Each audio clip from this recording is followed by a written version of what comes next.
The stallion's scream tore through the summer morning like a woman's wail at a funeral. Hannah Mercer watched from the barn door as the black horse reared, his hooves slashing at the man trying to reach him. Nathaniel Blackwood stumbled backward, his face twisted with something worse than fear. Grief. Pure, raw grief. The same kind she'd buried 3 years ago when they'd lowered her father into Kentucky dirt. She shouldn't interfere. Wasn't her place.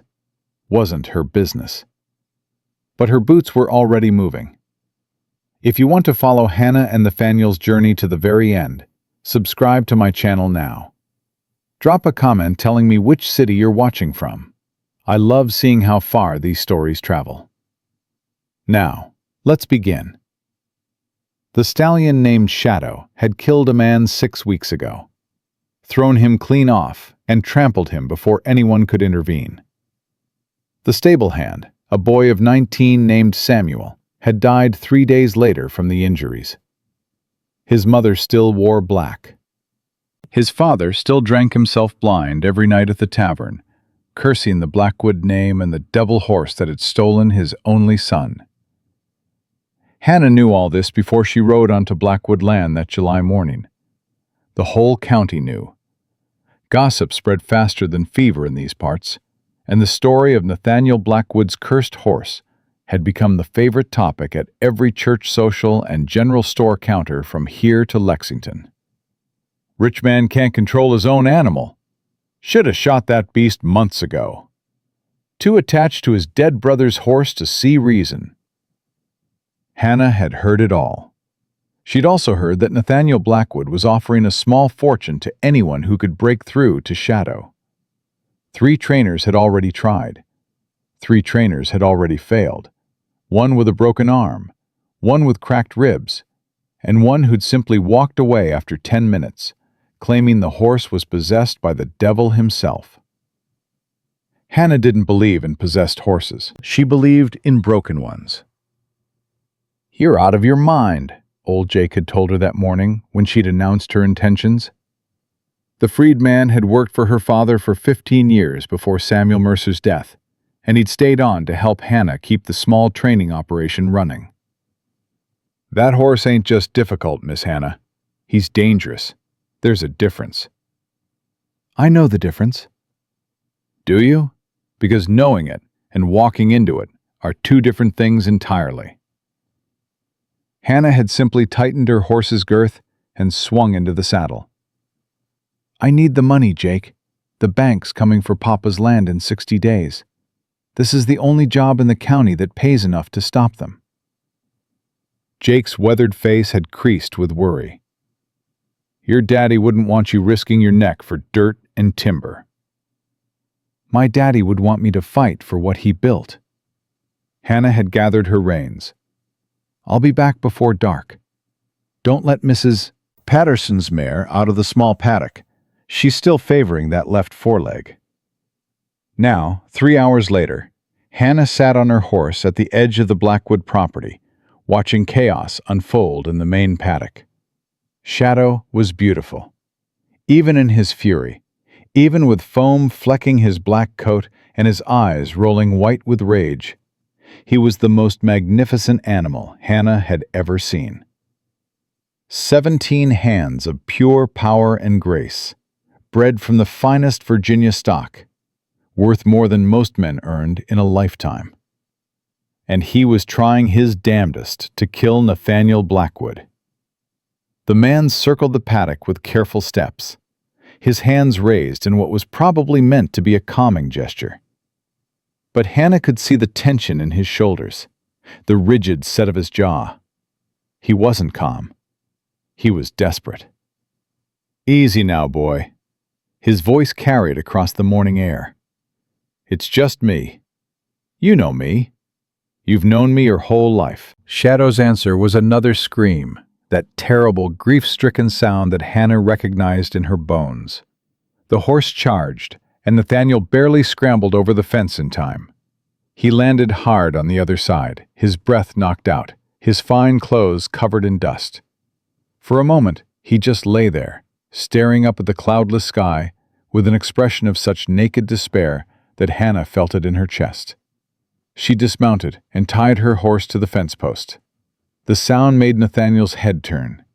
He pushed himself up on his elbows, then to his feet, brushing dirt from his trousers with sharp, angry movements. Private property. His voice was flat, cold. Whatever you're selling, I'm not buying. I'm not selling anything. Hannah walked toward him, keeping her movements slow and deliberate. I'm here about your horse. Then you can turn around and ride back the way you came. I've had enough of trainers who think they can... He stopped mid-sentence, finally looking at her properly. His gray-blue eyes widened slightly. You're a woman. Last time I checked. I was expecting...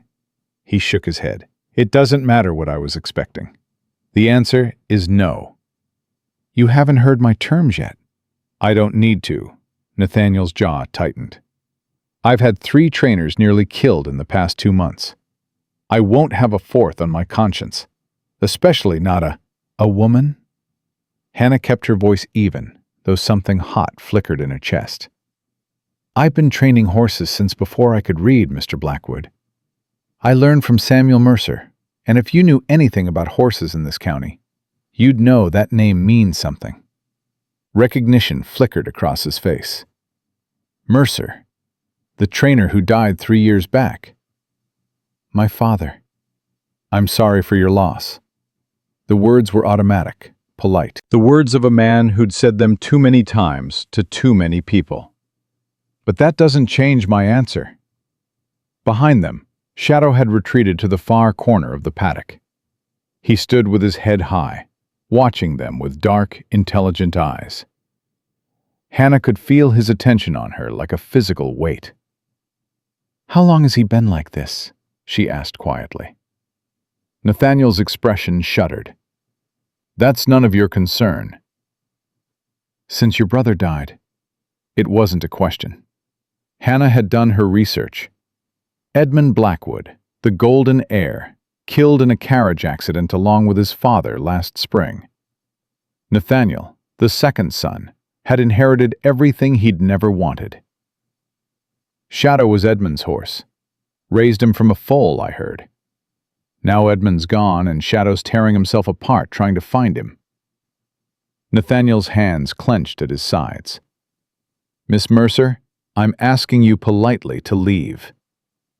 He's not dangerous. Hannah stepped closer to the paddock fence, studying Shadow's body language.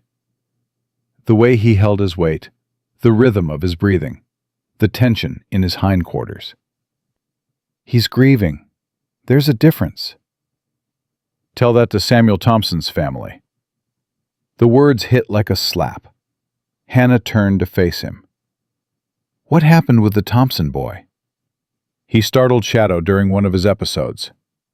Nathaniel's voice was rough.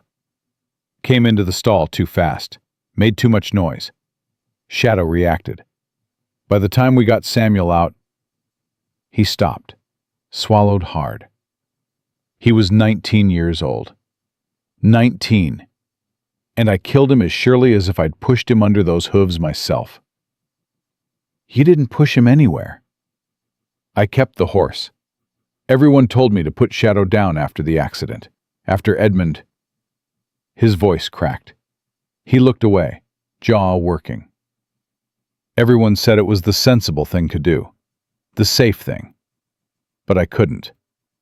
Edmund loved this horse more than anything in the world, more than the estate, more than society, more than our father's approval. Destroying Shadow would be like killing the last piece of my brother that still exists. Hannah understood. God help her, she understood completely. My father's training journal, she said quietly. I read it cover to cover after he died. Must have read it 100 times that first year. It was the closest thing I had to hearing his voice again. Nathaniel looked at her then, really looked, and something shifted in his expression. You know. His voice was barely above a whisper. You actually know what this feels like. I know grief doesn't make you crazy. It makes you desperate to hold on to anything that still connects you to what you've lost. Hannah turned back to the paddock. Shadow isn't trying to hurt anyone. He's trying to find Edmund. Every time he lashes out, he's asking a question nobody can answer. Where did he go?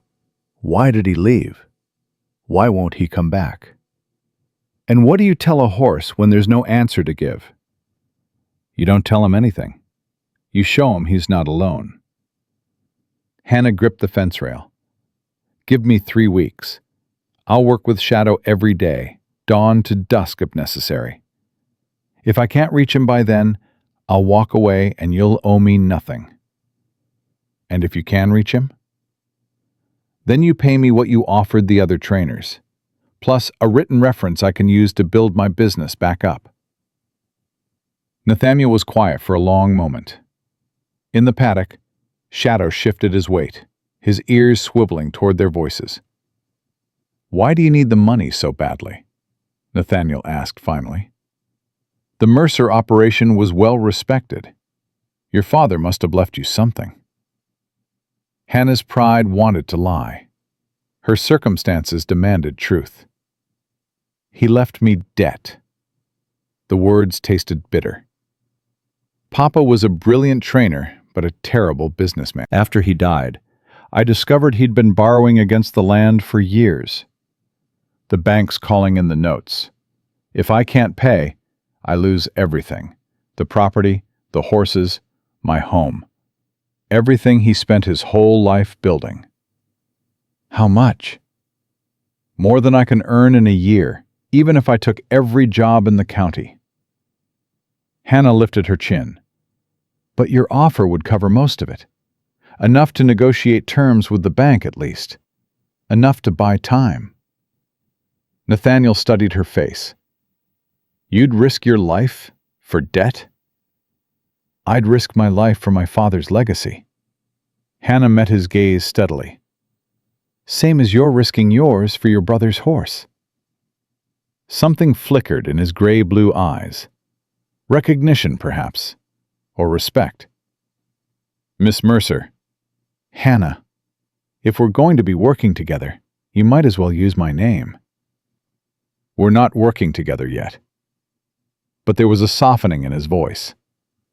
Miss Hannah, I need you to understand something. Shadow isn't just difficult. He's been through trauma that's changed him fundamentally.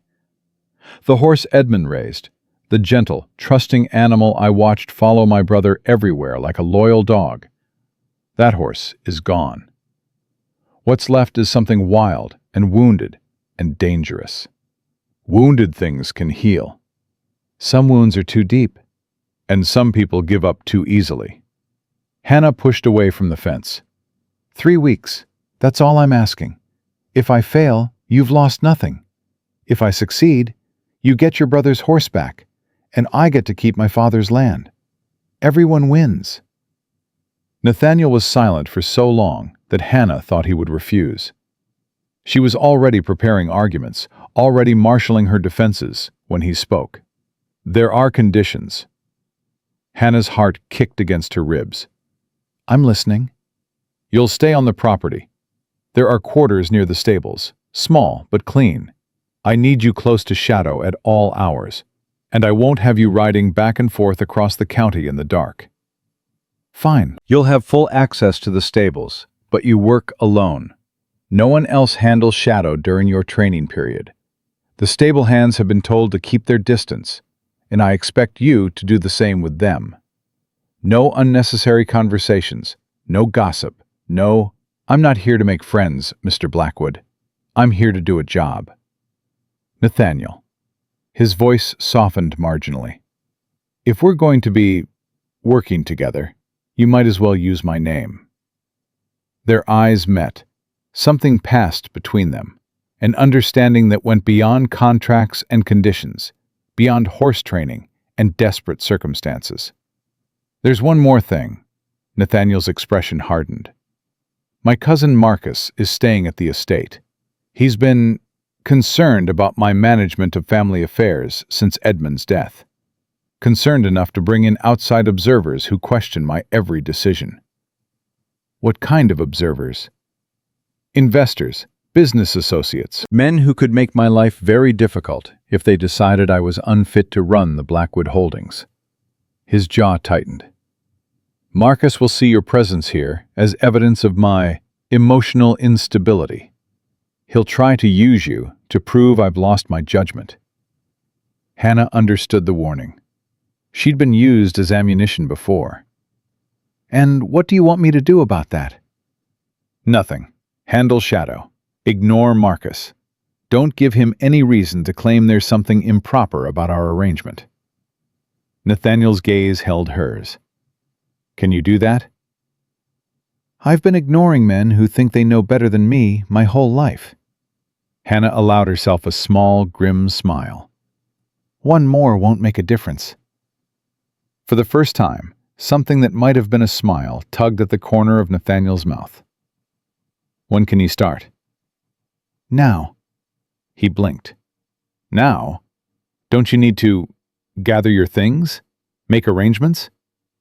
I have a bag on my horse and a hired hand who knows what to do in my absence. Hannah was already walking toward the paddock gate. Every day I delay is a day Shadow spends drowning in grief nobody's helping him process. If you want me to fix your horse, Nathaniel, I start now. Wait! He caught her arm, and the contact sent an unexpected jolt through her. His fingers were warm, his grip firm, but not painful. You can't just walk in there. He'll what? Kill me? Hannah gently extracted her arm from his grasp. Maybe. Or maybe he'll recognize something in me he hasn't seen since Edmund died. What's that? Someone who isn't afraid of his grief. Someone who'll sit with him in the dark instead of trying to fix him or destroy him. Hannah opened the gate. That's what I needed after my father died. That's what Shadow needs now. She stepped into the paddock before he could stop her. Shadow's head came up immediately. His nostrils flared, testing her scent, and his ears pinned flat against his skull in warning. Every line of his body screamed threat. I will hurt you if you come closer. Hannah didn't come closer. She simply sat down in the dirt, pulled her knees to her chest, and began to hum. It wasn't a melody, just a low, rhythmic sound that matched her breathing. Her father had taught her this technique years ago, with a mare so traumatized by abuse that she'd attacked anyone who entered her stall. The trick wasn't to impose calm, it was to offer it as a choice. Shadow pawed the ground, snorted, took 2 aggressive steps toward her. Hannah kept humming. Behind her, she heard Nathaniel's sharp intake of breath, heard him grip the fence rails hard enough to creak. But he didn't call out, didn't demand she retreat. Good. He was learning. Shadow circled her at a distance, his movements agitated, suspicious. Every pass brought him a little closer. Hannah could feel the heat of his body now, could smell the sharp tang of his sweat. I know, she whispered, so quietly the words barely disturbed the air. I know how much it hurts. I know you're waiting for someone who can't come back. I know the world feels wrong without him in it. Shadow stopped circling. His ears came forward, just slightly. My father used to say that horses don't lie. They can't pretend to feel something they don't. That's why I always trusted them more than people. Hannah slowly uncurled her body, keeping her movements small and non-threatening. You're not lying right now, are you, boy? You're not pretending. You're just hurting, and nobody's been brave enough to sit with you in it. She extended one hand, palm up. Shadow's muscles tensed. His eyes rolled. For a long, terrible moment, Hannah thought he would strike, thought she'd miscalculated, misread, made her last mistake. Then the stallion's head lowered, just an inch. He didn't touch her hand, didn't come any closer. But he didn't attack either. And for now, that was enough. I'm going to stand up now, Hannah said softly. Slowly, no sudden movements. And then I'm going to walk out of here and let you be for a while. But I'll be back, Shadow. Tonight, When the darkness comes and you start calling for him, I'll be here. You won't have to face it alone anymore." She rose in careful stages, never breaking eye contact, never rushing.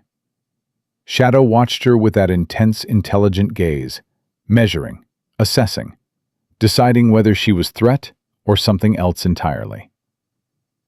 Hannah backed toward the gate, reached behind her for the latch, let herself out without turning around.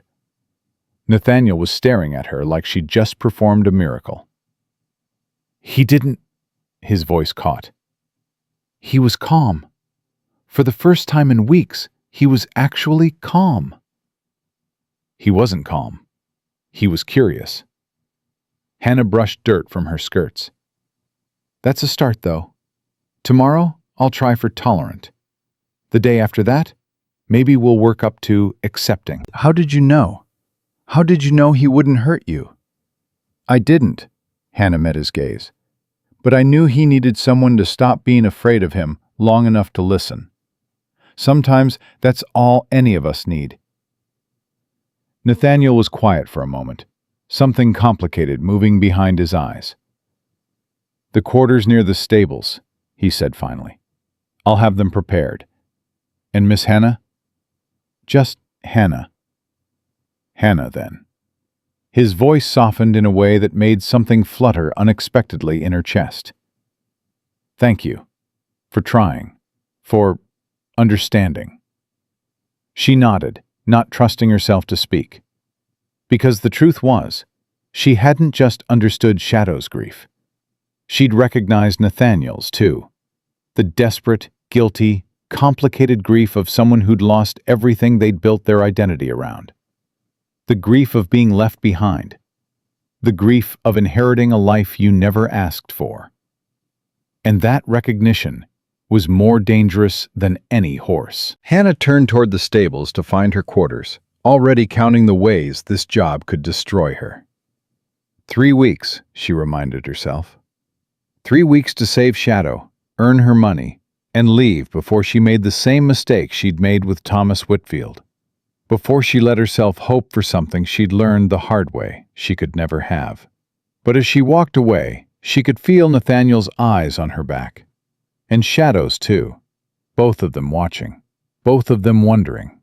Both of them, perhaps, beginning to believe that some broken things could still be healed. The quarters were smaller than Hannah expected. A narrow bed, a washstand, a single chair by the window that looked out over the stable yard. But the linens were clean, and the roof didn't leak, which was more than she could say for her own cottage back home. She'd barely finished unpacking her bag when a knock came at the door. "Miss Mercer?" A young woman's voice, hesitant. "I'm Annie. Mr. Blackwood sent me to see if you need anything." Hannah opened the door to find a housemaid who couldn't have been more than 17, arms full of fresh towels, eyes wide with barely concealed curiosity. "Thank you, Annie. I'm fine. Cook says you're to eat proper while you're here." The girl didn't move. "Not just stable scraps. His Grace, Mr. Blackwood, he's particular about people being treated right. That's kind of him." Annie still didn't leave. She shifted the towels in her arms, glanced down the corridor, then leaned closer. "Is it true?" she whispered. "What they're saying? That you walked right into Shadow's paddock and he didn't kill you? Horses don't kill people for no reason. That one does." Annie's voice dropped even lower. "Miss Mercer, I shouldn't say nothing, but you seem like a nice lady. That horse, he cries at night. Every night, around midnight. Sounds like a woman wailing at a grave. Wakes half the house." Hannah's chest tightened. "What does Mr. Blackwood do when it happens?" "Goes down to the stables. Stays there for hours sometimes, trying to calm the beast." Annie shook her head. "Never works. Shadow just gets more agitated when he's near. It's like the horse blames him for something." Or like the horse keeps hoping Nathaniel is Edmund, Hannah thought, and keeps being disappointed. "Thank you for telling me, Annie." "There's one more thing." The girl's voice dropped to barely a breath. "Mr. Marcus, Mr. Blackwood's cousin? He's been asking questions about you, about where you come from, who your people are." Annie's eyes darted nervously. "He don't like you being here, I can tell. And when Mr. Marcus don't like something—" "What happens?" "Bad things, miss. Bad things happen to people who get in his way." Before Hannah could ask more, footsteps echoed down the corridor. Annie thrust the towels into Hannah's arms and hurried away, her face carefully blank. A moment later, Marcus Crawford Blackwood appeared. He was handsome in the way of men who'd never had to develop personality, all symmetrical features and practiced charm. His smile was warm, but his eyes were calculating, measuring Hannah like a horse at auction. "Miss Mercer," he stopped a polite distance away. "I don't believe we've been properly introduced. I'm Marcus Blackwood, Nathaniel's cousin." "I know who you are." "Do you?" His smile didn't waver. "Then you probably know I'm the one who's been trying to talk some sense into my cousin for the past 8 months. That horse should have been put down the day Edmund died. That's not my concern. I'm just here to train him." "Train him," Marcus laughed, a sound without warmth. "My dear Miss Mercer, you can't train madness. You can only contain it or destroy it. Nathaniel refuses to do either, which is why I find myself in the unfortunate position of watching my family's reputation crumble." Hannah kept her voice even. "Seems to me your cousin's reputation is his own business." "Is it?" Marcus stepped closer. "When his business involves hiring a woman of questionable background to live on the property? When his obsession with a dead man's horse makes him look unstable to every investor and business partner in the county? My background isn't questionable." "No?" Marcus's smile sharpened. "Samuel Mercer's daughter, the one who was engaged to Reverend Whitfield until he came to his senses. The one the whole county whispers about. Poor thing, thought she could rise above her station. Should have known better." The words hit exactly where Marcus intended them to hit. Hannah felt heat climb her neck, felt the old shame trying to claw its way up from where she'd buried it. "Whatever happened between me and Thomas Whitfield has nothing to do with my ability to train horses." "Perhaps not, but it has everything to do with how people perceive your presence here." Marcus clasped his hands behind his back. "I'm not your enemy, Miss Mercer. I'm simply trying to protect my cousin from himself. He's not thinking clearly. Grief has clouded his judgment, and I worry that someone might take advantage of that." "Someone like me?" "I didn't say that. You didn't have to." They stood in silence, the air between them thick with unspoken threat. Finally, Marcus inclined his head in a mockery of courtesy. "I do hope you succeed with Shadow, Miss Mercer. Truly. It would be a relief to see my cousin return to his senses." His smile turned cold. "But I wouldn't count on staying long. One way or another, this situation will resolve itself. It always does." He walked away without waiting for a response. Hannah stood in her doorway, heart pounding, hands clenched at her sides. She'd been warned. The message was clear. Marcus would use anything, her past, her gender, her circumstances, to discredit her and Nathaniel both. The smart thing would be to pack her bag and leave before she got caught in the crossfire. Instead, she set down Annie's towels and headed for the stables. Shadow was waiting. The stallion stood in his stall, ears pricked forward, watching her approach with wary attention. He didn't flatten his ears, didn't scream or charge, just watched. "I met your enemy," Hannah said quietly, stopping outside the stall door. "Marcus, the one who wants you dead." Shadow's head dipped slightly. "I don't think I like him much either." She didn't try to enter the stall. Instead, she sat down on a hay bale across the corridor, pulled out her father's training journal, and began to read aloud. "The first rule of working with damaged horses," she read, "is to forget everything you think you know about training. Damaged horses don't need commands. They need proof. Proof that not every human will hurt them. Proof that trust can be rebuilt. Proof that the world isn't as dangerous as they've learned to believe. Shadow's ears swiveled toward her voice. This proof cannot be rushed. It cannot be forced. It can only be offered, day after day, until the horse chooses to accept it. Hannah closed the journal. My father wrote that after working with a mare who'd been beaten half to death by her previous owner. Took him 6 months to earn her trust. But when he did, she smiled at the memory. She became the gentlest horse in his stable. Followed him everywhere. Would do anything he asked. Shadow took a step toward the stall door. I'm not Edmund. Hannah met his dark eyes. I know you want him. I know I'm a poor substitute. But I'm what you've got, boy. And I'm not going anywhere. Hours passed. Hannah read more passages from the journal, then simply talked. About her father, about her childhood, about the horses she'd trained, and the lessons she'd learned. She talked about anything and everything except the things that hurt most. By the time the sun began to set, Shadow had moved to the front of his stall. His head hung over the door, his eyes half closed, his breathing slow and even. That's a good boy, Hannah murmured. That's a real good boy. He's never done that before. Hannah turned to find Nathaniel standing at the stable entrance. She didn't know how long he'd been there, watching. Done what? Relaxed. Let someone stay near him without trying to drive them away. He moved closer, his footsteps careful. The other trainers couldn't get within 10 feet of his stall without him losing his mind. The other trainers probably came at him with ropes and commands, tried to dominate him into submission. Is that not how it's done? Not with a horse like Shadow. Not with any horse, if you ask me. Hannah stood, brushing hay from her skirts. Dominance only works when you're stronger than the animal, when you can back up your threats with force.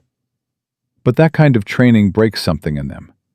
Makes them compliant, sure, but also dead inside. Empty. Nathaniel's gaze flickered to Shadow. Edmund never trained him like that. Never raised a hand to him, never used force. I can tell. Shadow doesn't act like an abused horse. He acts like a grieving one. The difference matters. What is the difference? Abused horses are afraid of all humans. Shadow isn't afraid. Hannah reached toward the stall door, let Shadow sniff her fingers. He's angry. He's hurt. He's confused.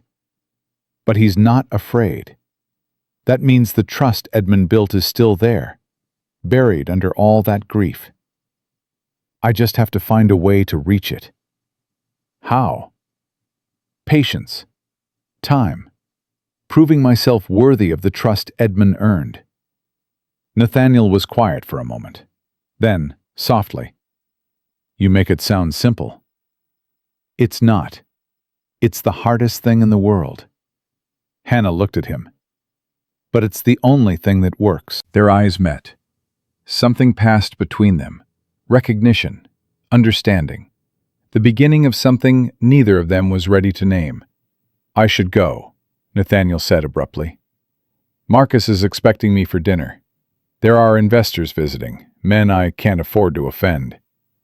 Of course. He turned to leave, then stopped. Hannah. Her heart stuttered at the sound of her name on his lips. Thank you. For what you're doing. For... He struggled to find words. For not giving up on him. I haven't done anything yet. You've done more in one day than anyone's done in 8 months. His voice roughened. You've given me hope. I'd forgotten what that felt like. He was gone before she could respond. Hannah stood alone in the stable, her pulse racing, her thoughts tangled. She'd come here for money, for survival, for the chance to save her father's land. She hadn't expected to find someone who understood her grief. Hadn't expected to feel understood in return. Dangerous, she reminded herself. This is dangerous.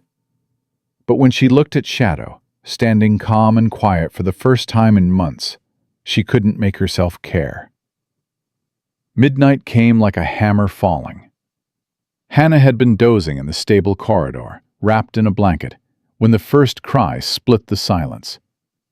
She was on her feet before her eyes fully opened, her heart slamming against her ribs.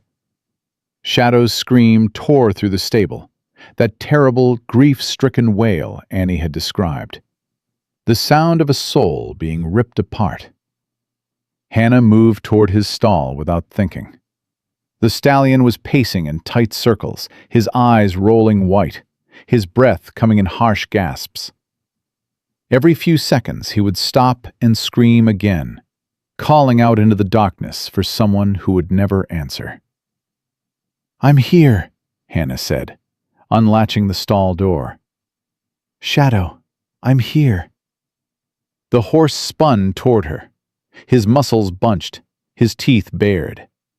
Hannah didn't retreat. She stepped into the stall and sat down in the corner, pulling her knees to her chest, making herself small and non-threatening. "I know," she whispered. "I know it hurts. I know midnight is the worst time. I know—" Shadow charged. Hannah closed her eyes, felt the rush of air as his hooves slammed into the wall inches from her head. She didn't move. "I'm not leaving," she said, her voice steady despite her pounding heart. "You can try to scare me away all night, and I'm still going to be here when the sun comes up. That's not going to change, Shadow. I'm not going to change." The horse screamed again, rearing, his hooves flashing silver in the moonlight. Hannah kept talking. "My father used to say that grief is like a storm.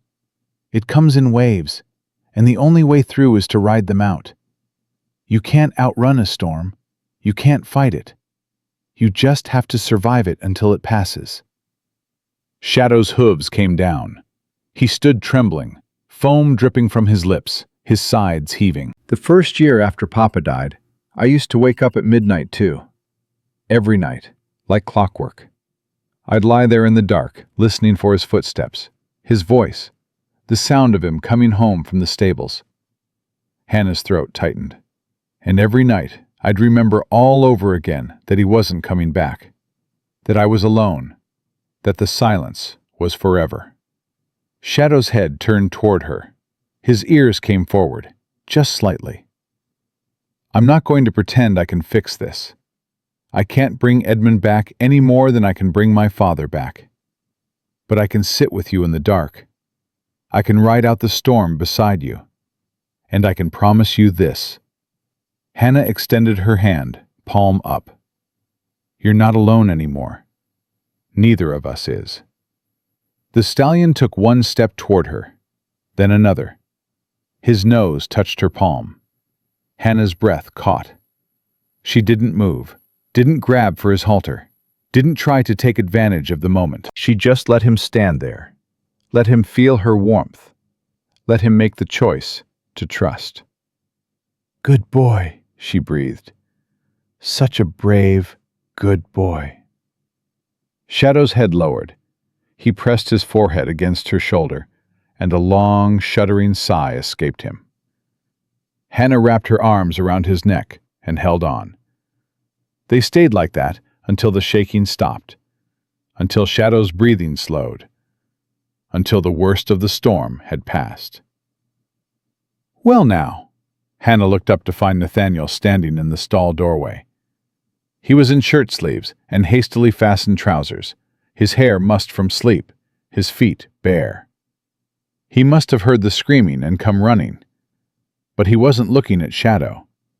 He was looking at her, with an expression she couldn't read and wasn't sure she wanted to.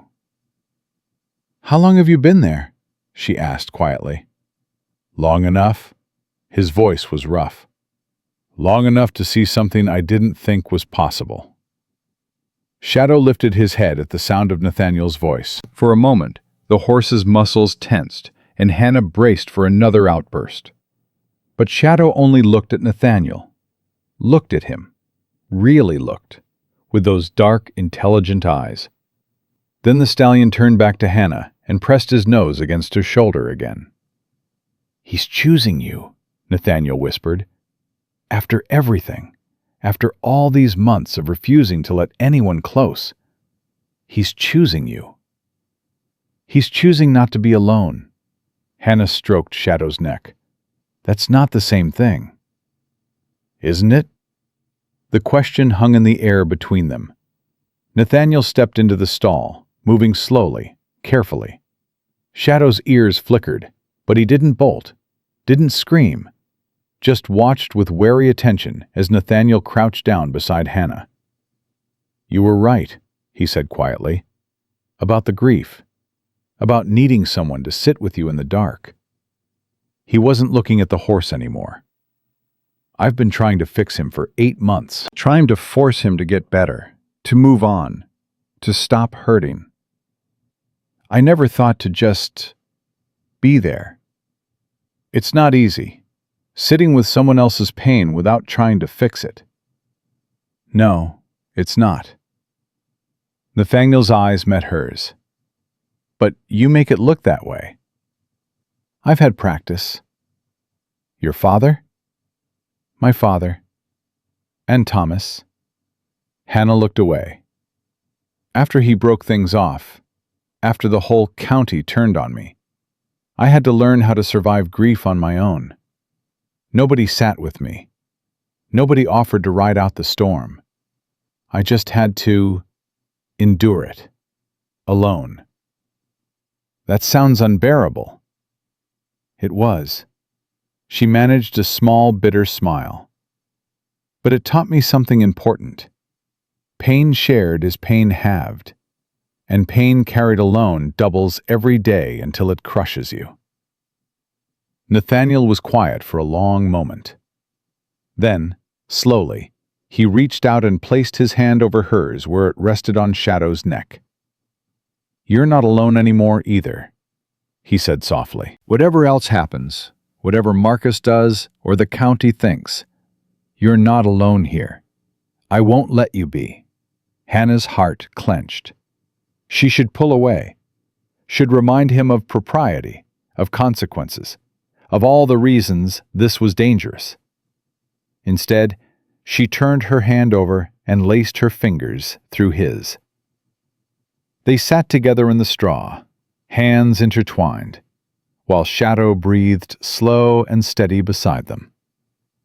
And for the first time in 3 years, Hannah let herself believe that maybe, just maybe, she didn't have to face everything alone. Morning brought reality crashing back. Hannah was helping old Jake, who'd arrived at dawn with supplies from her cottage and 1,000 questions she refused to answer, when Marcus appeared in the stable yard with 2 strangers in tow. "Miss Mercer," his smile was all polished charm, "allow me to introduce Mr. Harrison and Mr. Caldwell. They're investors with interests in the Blackwood holdings. They've heard about our situation with Shadow and wanted to see for themselves." Hannah's hands stilled on the bridle she'd been mending. "The horse isn't a sideshow." "No, but the woman training him certainly is." Harrison, a fat man with thinning hair and a mean smile, looked her up and down.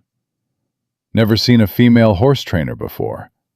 Didn't know such creatures existed." "We exist." Hannah kept her voice level. "We're just usually too busy working to attract attention." "Spirited," Caldwell observed.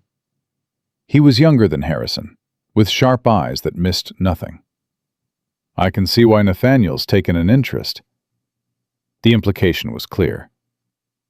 "Mr. Blackwood hired me for my expertise," Hannah said flatly. "Nothing more." "Of course." Marcus's smile didn't waver. "Though one does wonder what kind of expertise a woman could offer that 3 experienced male trainers couldn't. The kind that doesn't involve beating an animal into submission."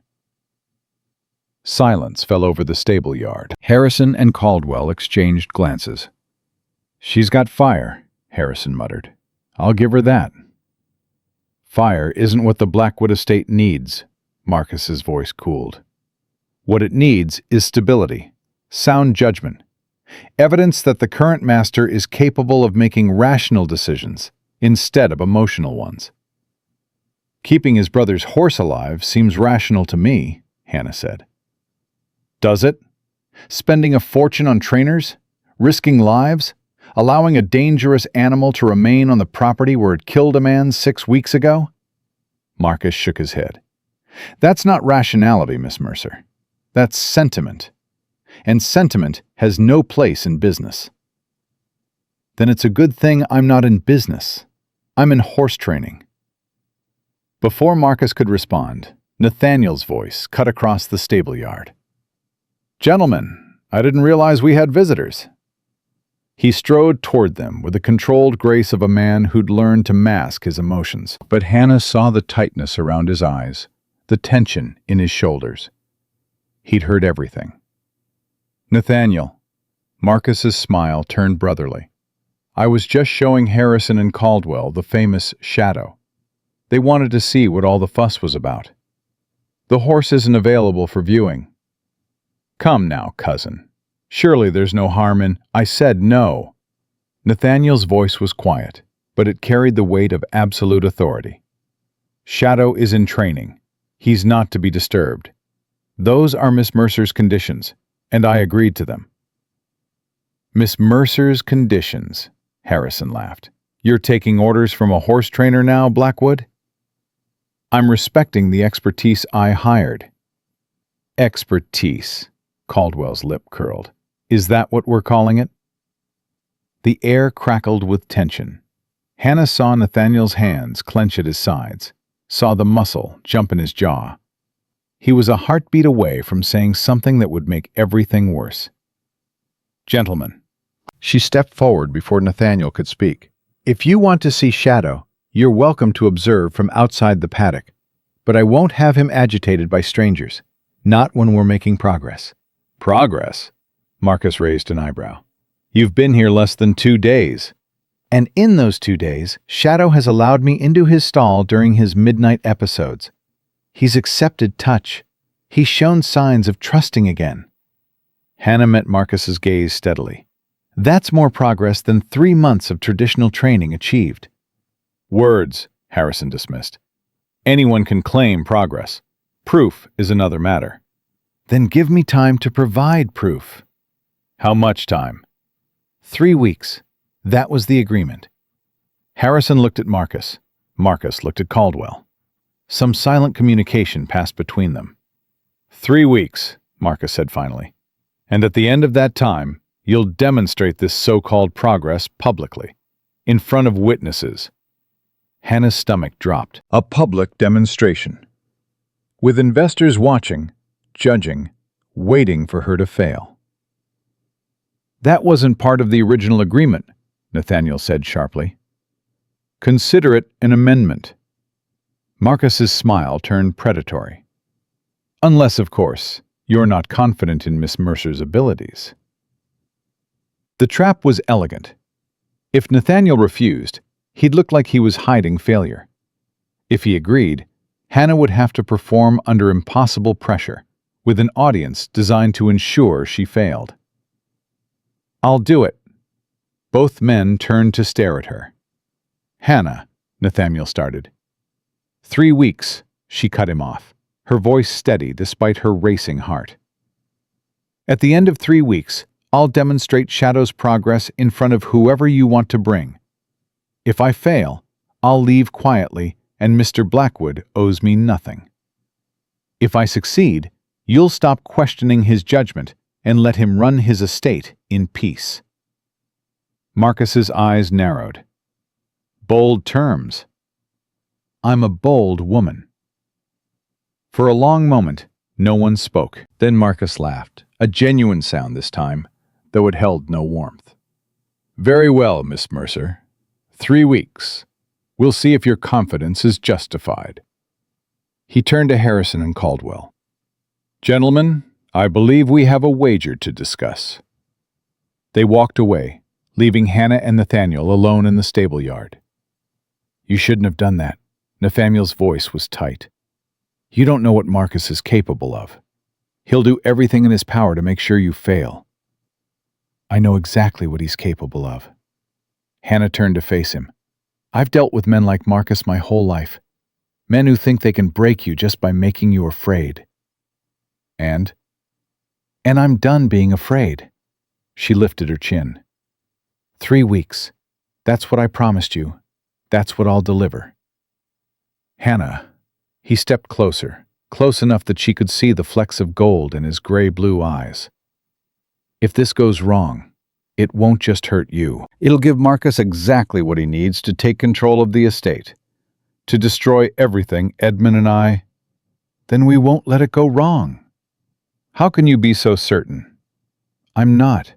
Hannah allowed herself a small smile. "But I've got 17 days to figure it out. And I've got Shadow. And I've got you." Nathaniel stared at her for a long moment. Then, slowly, the tension in his shoulders eased. "You're either the bravest woman I've ever met," he said quietly, "or the most foolish." "Probably both." "Probably." But he was almost smiling now. "Hannah, I don't know what I did to deserve you walking onto my property, but I'm grateful. More grateful than I know how to say." "Don't thank me yet." She turned toward Shadow's paddock. "Thank me when this is over, and we've both gotten what we need." She walked away before he could respond, before he could see the fear she was barely keeping contained, before she could admit, even to herself, that what she needed had somehow become more complicated than money and land. That somewhere between midnight grief and morning confrontations, she'd started to need him, too. And that terrified her more than any horse ever could. 7 days passed faster than Hannah expected. 7 days of working with Shadow from dawn until dusk. 7 days of slow, painstaking progress, teaching him to accept a halter again, to respond to voice commands, to let her brush his coat without flinching. 7 days of midnight vigils, where the grief came in waves, and all she could do was ride them out beside him. 7 days of trying not to notice how often Nathaniel appeared at the stable fence, how his eyes followed her movements, how his voice softened when he spoke her name. "He's improving." Hannah looked up from adjusting Shadow's halter to find Nathaniel leaning against the paddock rail, watching her with that unreadable expression she was starting to recognize. "He's tolerating," she corrected. "Improvement comes later. You're too hard on yourself." "I'm realistic. There's a difference." Nathaniel smiled. A real smile, not the polished social mask he wore around Marcus and the investors. It transformed his face, made him look younger, less burdened. Hannah's heart did something dangerous in her chest. "You say that a lot," he observed. "There's a difference between things people think are the same, because most people don't pay attention." She ran her hand down Shadow's neck. "They see a dangerous horse and a grieving horse and think it's the same thing. They see a woman working with animals and a woman who can't find a husband and assume she's one and the same. But the differences matter." "What's the difference between those two women?" Hannah's hands stilled. "One is a choice, the other is a circumstance." "And which are you?" She should lie, should deflect with humor or change the subject or simply walk away. Instead, she heard herself say, "Both, at different times." Nathaniel pushed off the fence and walked into the paddock. Shadow's ears flicked toward him, wary but not hostile. Another sign of progress neither of them acknowledged. "Tell me about Thomas Whitfield." Hannah's stomach dropped. "Marcus told you." "Marcus told everyone, in great detail, with considerable embellishment." Nathaniel stopped a few feet away. "I'd rather hear the truth from you." "Why?" "Because you've been honest with me about everything else, and because—" He hesitated. Because I find I care about the truth when it comes to you. The admission hung between them, charged with meaning neither was ready to examine. We were engaged for 6 months, Hannah said finally. Thomas was young, ambitious, newly ordained. He saw something in me, or thought he did. Something different from the other women in the county. There is something different about you. He thought so too, at first. Hannah's jaw tightened. Then his mother got involved. Then his congregation started whispering. A preacher's wife shouldn't work with horses. A preacher's wife shouldn't have calluses on her hands, or dirt under her nails. A preacher's wife should know her place. And you didn't know yours? I knew it perfectly. It just wasn't where they wanted me to stand. Nathaniel was quiet for a moment. What happened? Thomas made a choice. His family, his position, his future. They were all more important than I was. Hannah managed a bitter smile. He wrote me a letter. Didn't even have the courage to tell me to my face.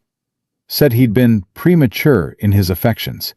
Said he regretted any misunderstanding. Said he hoped I'd find someone more suitable to my station. That's cowardly.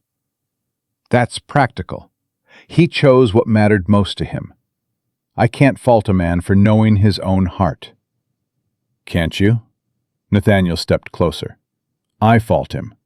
I fault any man who would choose comfort over courage, who would let someone like you slip through his fingers because he was too afraid of what people might say. Hannah's breath caught. Someone like me? Strong, honest, capable. His voice dropped. Beautiful. Don't. Don't what? Don't say things you don't mean just because we're alone and the moonlight's doing pretty things to your judgment. It's midday, Hannah. There's no moonlight. And I mean every word. She should step back. Should put distance between them before this went somewhere neither could return from. Instead, she stood frozen as Nathaniel lifted his hand and tucked a loose strand of hair behind her ear. I know this is complicated, he said softly. I know Marcus is watching for any excuse to destroy us both. I know you have every reason not to trust a man who could hurt you the way Thomas did. You're nothing like Thomas. No, I'm worse. I'm a Blackwood. I have more to lose and more power to wound. If I chose poorly, if I chose my reputation over you, the damage would be far greater than a broken engagement. Then why are you telling me this? Because I don't want to choose poorly. His thumb brushed her cheek. Because for the first time in my life, I'm looking at someone and thinking maybe the cost of walking away is higher than the cost of staying. Nathaniel, you don't have to say anything. I'm not asking for promises or declarations. I'm just asking you to know that whatever happens, with Shadow, with Marcus, with the demonstration, my feelings won't change. They can't. You've already gotten too far under my skin for that. Hannah opened her mouth to respond, but before she could speak, Shadow's head came up sharply. His nostrils flared, his ears pinned back. Someone was coming. They stepped apart, just as Marcus rounded the corner of the stable, Harrison and Caldwell trailing behind him like well-dressed vultures. Cousin! Marcus's smile was all teeth. I hope we're not interrupting anything. Just reviewing training progress. Nathaniel's voice was steady, but Hannah saw the tension in his shoulders. What do you want, Marcus? We wanted to observe Miss Mercer at work. See this miraculous progress everyone keeps talking about. Harrison's piggy eyes swept over Hannah with barely concealed contempt. So far, all I see is a woman standing in a paddock with a horse. Training isn't a spectator sport, Hannah kept her voice level. If you want a show, hire a circus. Spirited as always, Caldwell smirked. Though I wonder if that spirit will hold up under pressure. The demonstration is in 10 days, after all. 9, Marcus corrected. I've moved it up. The investors are eager to see results, and I don't want to impose on their busy schedules any longer than necessary. Hannah's blood ran cold. You can't do that. We agreed on 3 weeks. We agreed you'd demonstrate the horse's progress. The timing was never specified. Marcus spread his hands in mock helplessness. Surely 9 days is enough if the training is going as well as you claim. Marcus, Nathaniel's voice carried a warning. This is deliberate sabotage. It's efficiency, something you'd understand if you spent less time in the stables and more time managing your actual responsibilities. Marcus turned to the investors. Gentlemen, shall we discuss the terms of our arrangement? They walked away, leaving Hannah and Nathaniel alone with the ruins of their timeline. 9 days! Hannah's voice shook. That's not enough. We've made progress, but Shadow's not ready for a public demonstration. The crowd, the noise, the pressure. I know. If he panics, if he reverts. I know. Nathaniel, I can't. Hannah. He gripped her shoulders, forced her to meet his eyes. We'll figure this out. We'll find a way. I won't let Marcus win. This isn't about winning. This is about Shadow. If the demonstration fails, they'll destroy him. The words hit Nathaniel like a physical blow. His hands tightened on her shoulders. That won't happen. You can't promise that. I can. I will. His jaw set. I'll postpone the demonstration. I'll refuse Marcus's demands. You'll play right into his hands. Hannah pulled away. If you refuse, he'll tell everyone you're hiding failure, that you knew the horse was dangerous and kept lying to protect your pride. It'll give him exactly what he needs to take control. Then what do we do? Hannah looked at Shadow, standing, watchful and wary in the paddock. 9 days. 9 days to undo 8 months of trauma. 9 days to prove that grief could be survived, that trust could be rebuilt, that broken things could still be healed. We work harder, she said quietly. We work smarter. And we pray. The next 4 days blurred together in a haze of exhaustion and desperate progress. Hannah barely slept. Every spare moment was spent with Shadow, grooming him, talking to him, teaching him to accept the weight of a saddle again. She pushed herself past exhaustion, past reason, past the warnings her body sent that she was burning out too fast. Nathaniel stayed close. He brought her food she forgot to eat, water she forgot to drink. He sat with her during the midnight episodes when Shadow's grief came crashing back. He held her hand when the fear got too heavy to carry alone. They didn't talk about what was building between them, didn't put words to the looks that lingered too long, the touches that meant too much. But it was there, growing in the spaces between training sessions and midnight vigils, impossible to ignore. On the 5th morning before the demonstration, Hannah woke to find something wrong. Shadow was pacing his stall with agitated energy, his eyes rolling white, foam flecking his lips. The calm, trusting horse she'd worked so hard to reach was gone. In his place was the wild, panicked animal she'd found on her first day. No. Hannah's heart slammed against her ribs. No, no, no. She ran to his stall, her mind racing through possibilities. Had something spooked him? Had one of the stable hands gotten too close? Had the stress of accelerated training finally broken through his fragile trust? Then she smelled it. Bitter almonds, faint but unmistakable, coming from Shadow's water bucket. Hannah's blood turned to ice. She knelt beside the bucket, sniffed carefully. The smell was stronger near the surface.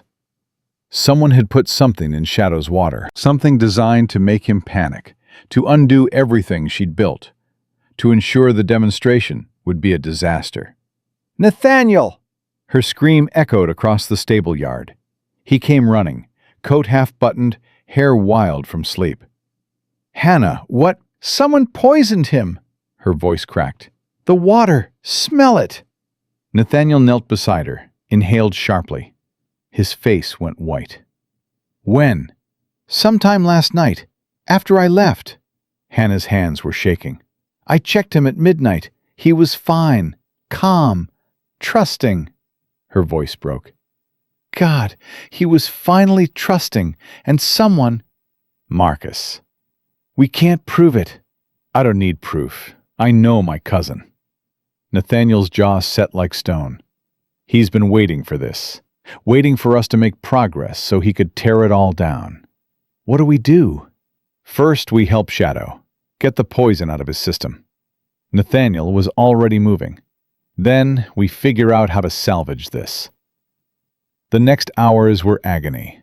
They flushed Shadow's system with clean water, walked him until the worst of the drug wore off, watched helplessly as the stallion fought against the chemicals, turning his grief into rage.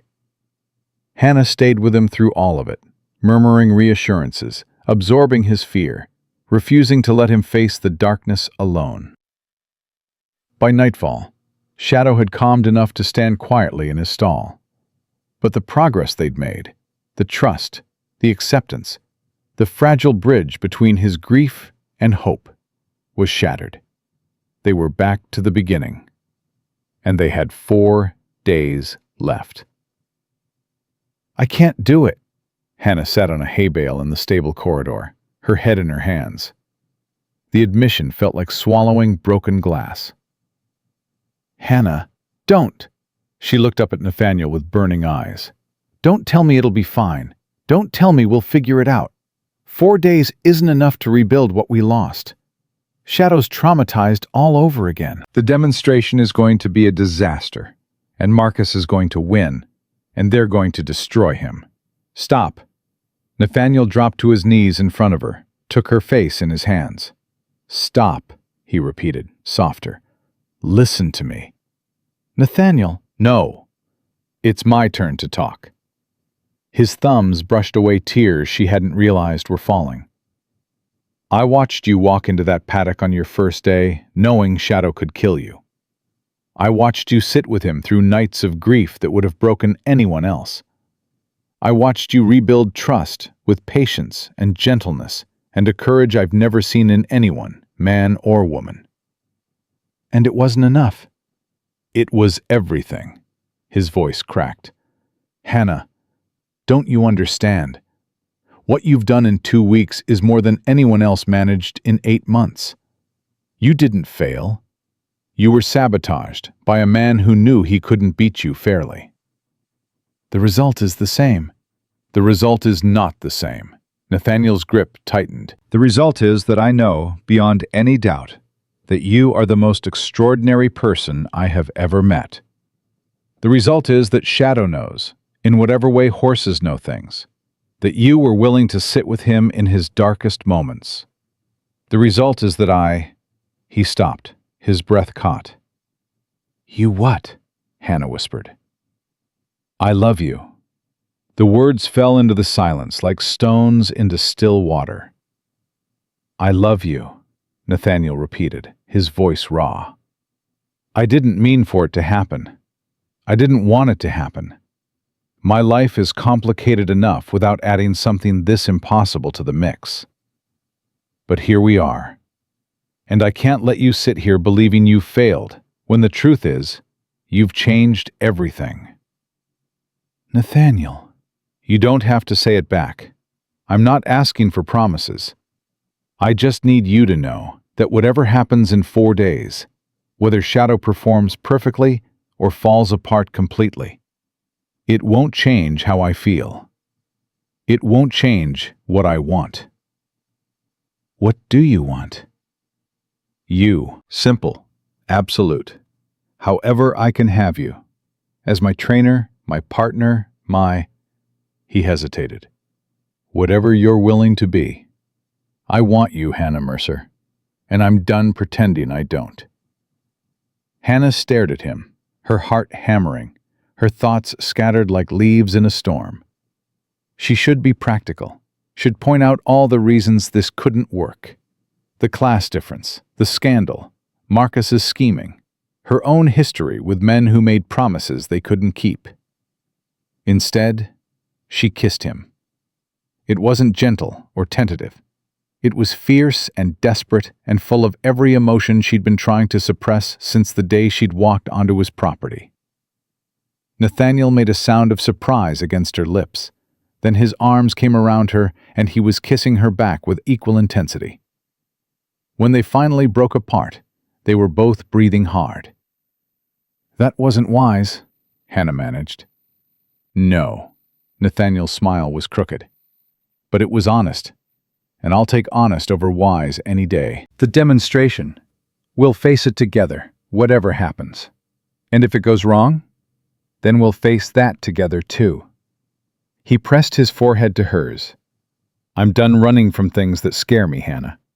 I spent 30 years being the son my father wanted, the spare my brother needed, the proper gentleman society expected. I'm not doing it anymore. Not when I finally have something worth fighting for. I'm not worth losing everything." "You're worth more than everything I have." His hands framed her face.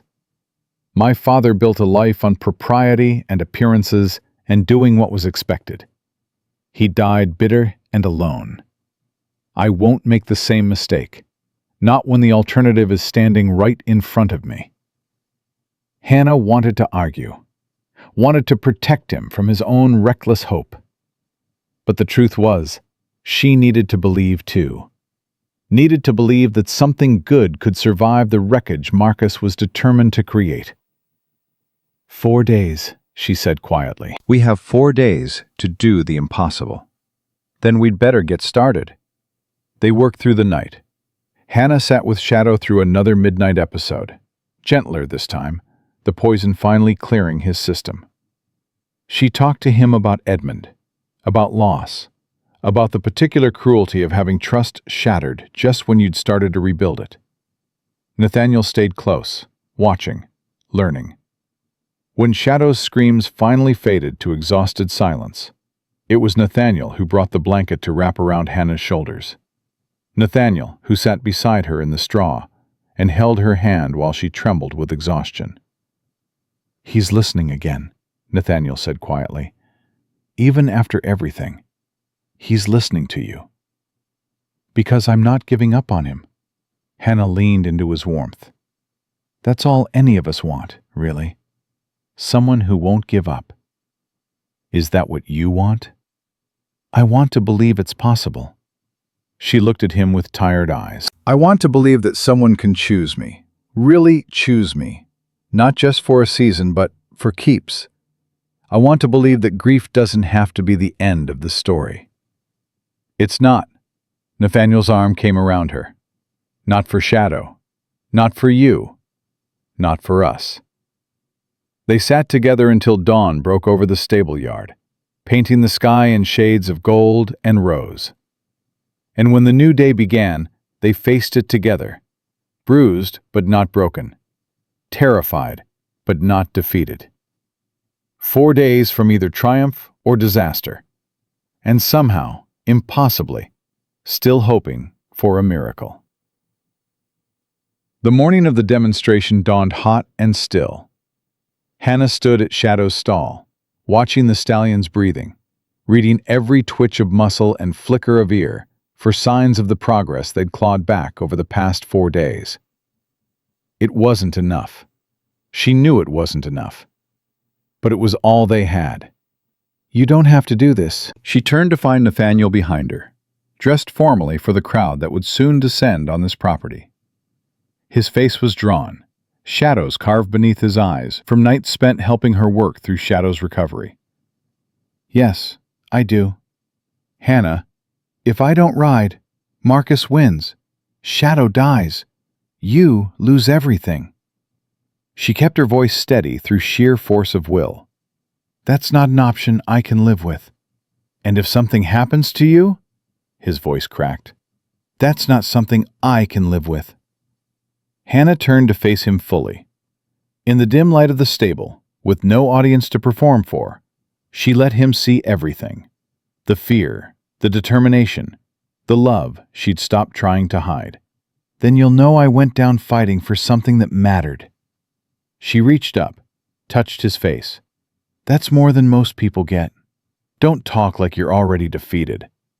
I'm not defeated. I'm realistic. Her thumb traced his cheekbone.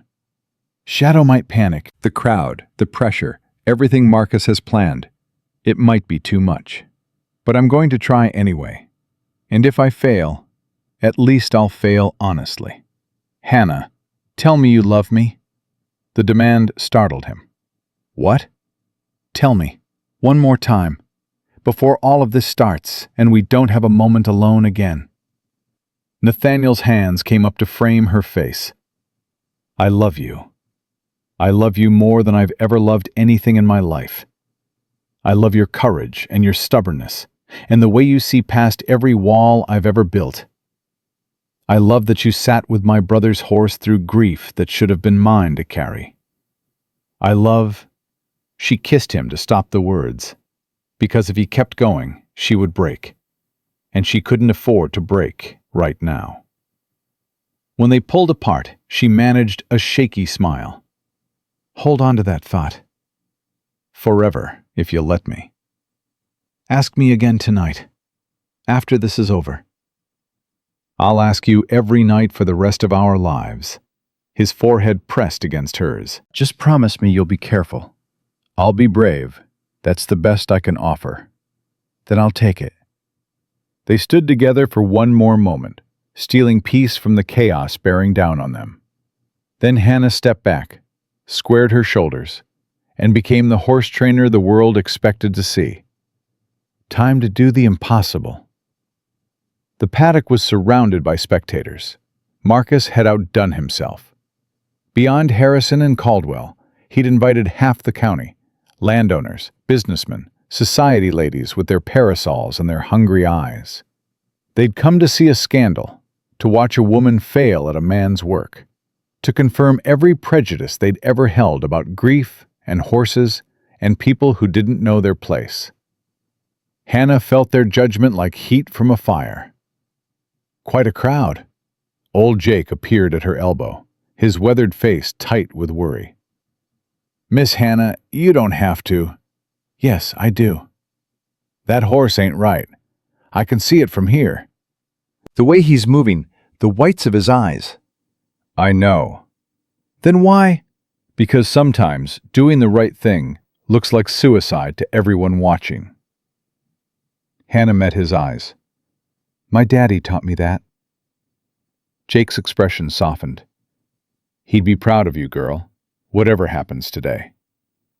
I hope so. She walked toward the paddock, and the crowd's murmurs followed her like wasps. That's her? The one who thinks she can train the devil horse? Look at her hands, calloused like a field worker's. Nathaniel Blackwood must have lost his mind entirely. Hannah kept walking. Marcus intercepted her at the paddock gate, his smile sharp enough to draw blood. Miss Mercer, are we ready for your grand performance? Ready as we'll ever be. Wonderful. He leaned closer, dropped his voice to a whisper. I want you to know, whatever happens in the next few minutes, I'll make sure Nathaniel understands it's not his fault, that he was simply deceived by a clever woman with delusions of competence. And I want you to know, whatever happens in the next few minutes, the truth has a way of coming out. Hannah met his gaze steadily, including the truth about who poisoned that horse's water. Marcus's smile flickered, just for an instant. Then it was back, smooth as ever. I'm sure I don't know what you mean. I'm sure you do. She pushed past him and entered the paddock. Shadow stood in the center, saddled and bridled, held by two stable hands who looked like they'd rather be anywhere else. The stallion's muscles were taut, his breathing too fast, his eyes showing white around the edges. He was terrified. Easy, boy. Hannah approached slowly, her hands visible, her voice low. It's just me. We've done this 100 times. Shadow's head tossed. His hooves stamped the dirt. I know you're scared. I'm scared too. She reached for his bridle, let him smell her palm. but we're going to do this together. Just like we've done everything else. Together. The horse's nostrils flared. For one terrible moment, Hannah thought he would bolt, would prove Marcus right, would destroy everything they built. Then Shadow's head lowered, just slightly. "That's my boy," she breathed. "That's my brave, beautiful boy." She took the reins from the stable hands and led Shadow toward the mounting block. The crowd pressed closer to the fence, hungry for drama. "She's actually going to ride it," someone gasped. "Fool woman's going to get herself killed. Nathaniel should stop this." But Nathaniel stood at the fence line, his face pale, his hands gripping the rail so hard his knuckles had gone white. He wasn't going to stop her. He promised to trust her, and he was keeping that promise, even though it was clearly destroying him. Hannah gathered her skirts and mounted. Shadow shifted beneath her, his muscles bunching with tension. She could feel his fear through the saddle, could feel the tremors running through his powerful body. "Just breathe," she murmured. "We're going to walk, nice and easy. Show them what you can do." She pressed her heels gently against his sides. Shadow walked. 3 steps. 5 steps. 10. The crowd fell silent. Even Marcus's smug smile faltered. "Walk on," Hannah said softly. "Good boy. Easy now." They circled the paddock once. Twice. Shadow's breathing began to steady. His steps grew more confident. "She's doing it," someone whispered. "The horse is actually listening."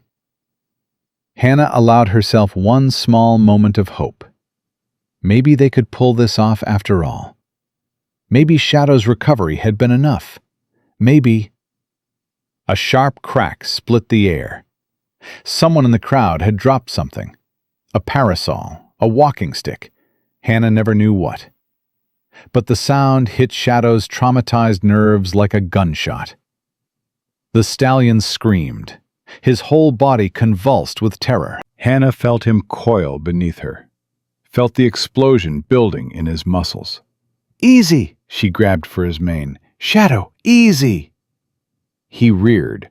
Hannah clung to his neck as his front hooves left the ground. The crowd scattered backward with cries of alarm. Shadow came down hard, and before Hannah could recover her seat, he bucked. Once, twice, 3 times. On the 4th buck, Hannah lost her grip. She flew through the air, the world spinning around her, and hit the ground hard enough to drive every breath from her lungs. Pain exploded through her shoulder, through her ribs, through every part of her body that had slammed into unforgiving earth. She couldn't breathe, couldn't move, could only lie there, staring up at the cloudless sky, while Shadow's hooves pounded the dirt somewhere terrifyingly close. "Hannah!" Nathaniel's voice, raw with terror. Then he was there, vaulting the fence, running toward her with no thought for his own safety. He threw himself down beside her, his hands hovering over her body like he was afraid to touch her. "Don't move. Don't try to... Hannah, can you hear me?" She managed a weak cough. "I hear you." "Thank God," his voice broke. "Thank God. I thought..." "Shadow," she forced the word out. "Where's Shadow?" "Forget the horse." "Nathaniel, where is he?" She turned her head despite the pain and saw Shadow in the far corner of the paddock, trembling violently, eyes rolling with panic. The stable hands were approaching with ropes, ready to restrain him. "No," Hannah tried to sit up. "Tell them to stop. They'll make it worse." "Hannah, you can barely move. Tell them!" Something in her voice made him obey. "Stop!" he shouted at the stable hands. "Everyone back away from the horse!" The men hesitated, looking toward Marcus for guidance. Marcus's face was a mask of false concern. "Surely we should secure the animal before..." "I said back away!" Nathaniel's voice carried the weight of generations of authority. All of you, now!" The stable hands retreated. The crowd shifted uneasily, and Shadow stood alone in the corner, shaking with fear and grief and the overwhelming certainty that he'd hurt the only human who'd ever truly understood him. "Help me up," Hannah said. "You shouldn't. Nathaniel, help me up." He did, supporting most of her weight as she dragged herself to her feet. Her shoulder screamed in protest. Her ribs felt like they'd been kicked by the horse she was about to approach again. None of it mattered. "Hannah, you can't seriously be thinking of—" "I have to. He threw you. He could have killed you." "He didn't mean to." She took a shaky step toward Shadow. "He was scared. The noise triggered him. It's not his fault." "It doesn't matter whose fault it is. It matters to him." Hannah looked back at Nathaniel, saw the fear and love warring in his eyes. "If I walk away now, he'll think he's proven everyone right, that he's dangerous, that he deserves to be destroyed. I won't let him believe that. And if he hurts you again, then at least he'll know I didn't give up on him." She managed a weak smile. "Isn't that what you said you loved about me? That I don't give up?" Nathaniel's jaw tightened. For a moment, she thought he would physically stop her, would pick her up and carry her out of the paddock regardless of what she wanted. Instead, he stepped back. "I'll be right here," he said quietly. "Whatever happens." Hannah nodded and turned toward Shadow. The stallion watched her approach with wild eyes. His body was still coiled with tension, ready to bolt or strike at the slightest provocation. "It's okay," Hannah said softly. "I know you didn't mean it. I know you were scared." Shadow's ears pinned back. "I'm scared too." She kept walking, slow and steady, despite the pain radiating through her body. "I'm scared this is going to fail. I'm scared they're going to take you away from me. I'm scared I'm going to lose the first horse who ever felt like mine." 3 more steps. 2. "But I'm more scared of giving up on you, because if I give up, then maybe they're right. Maybe some things really are too broken to fix. Maybe some pain really is too deep to heal." Her voice cracked. "And I don't want to believe that, Shadow. I can't believe that." She was close enough to touch him now, close enough to feel his hot breath on her face, to see her own reflection in his terrified eyes. "So I'm going to stand here." Hannah extended her hand, palm up. "And I'm going to wait, for as long as it takes, because you're worth it. You hear me, boy? You're worth every bruise and every fall and every moment of fear. You're worth fighting for." Shadow's muscles quivered. His nostrils flared. The crowd held its breath. And then, slowly, impossibly, the stallion lowered his head. His velvet nose touched Hannah's palm. A sob escaped her throat. She stepped forward and wrapped her arms around his neck, burying her face in his mane, holding on with everything she had left. "That's my boy," she whispered. "That's my brave, beautiful boy." Shadow's head came down to rest against her shoulder, the same shoulder that had hit the ground moments ago. The pain was irrelevant. All that mattered was this moment, this choice, this proof that trust could survive anything. "Well," Marcus's voice cut through the silence. "How very touching. But I hardly think a few moments of calm after nearly killing his trainer constitutes progress." Hannah lifted her head. Through the blur of tears, she saw Marcus stepping into the paddock, his smile tight with barely concealed fury. "The horse is clearly unstable. The woman is clearly injured. I think we've seen quite enough to—" "To what?" Nathaniel's voice was ice. "To justify destroying an animal because he got scared by a loud noise? To justify recognizing that your judgment has been compromised by sentiment." Marcus turned to address the crowd. "Ladies and gentlemen, you've witnessed firsthand the danger this animal poses. Despite Miss Mercer's theatrical display of affection. The fact remains that Shadow is a liability, a threat to everyone on this property. The only threat I see is you, cousin." The words fell into shocked silence. Nathaniel moved to stand beside Hannah, his hand coming to rest protectively on her back. "I know what you've been doing, Marcus. The whispers, the sabotage, the poison in Shadow's water the night before the demonstration was supposed to happen." Gasps rippled through the crowd. "That's a serious accusation," Marcus said, his voice dangerously calm. "It's the truth. I have a witness who saw one of your servants near the stables that night. A witness who's prepared to testify to what he saw." Hannah's head snapped toward Nathaniel. He hadn't told her about any witness. Marcus's smile flickered. Even if such a witness existed, which I doubt, it would be his word against mine. "Perhaps. But when people start looking closely at your affairs, I wonder what else they'll find." Nathaniel's voice hardened. "The debts you owed before Father died. The way those debts miraculously disappeared after the accident. The road you specifically recommended they take that night. The one with the washed-out bridge that killed them both." The color drained from Marcus's face. "You have no proof of anything." "I have questions. Questions that will be much easier to pursue once I inform the county sheriff of my suspicions." Nathaniel stepped closer to his cousin. "Here's what's going to happen, Marcus. You're going to leave this property today. You're going to return to Richmond and stay there. And you're going to stop interfering in my life, my business, and my choices." Or what? Or I'll dedicate every resource I have to finding out exactly what happened the night my father and brother died. Nathaniel's eyes were cold. "And if I find what I suspect I'll find, you'll wish you'd taken my offer." The cousins stared at each other, the air between them thick with threat and counter-threat.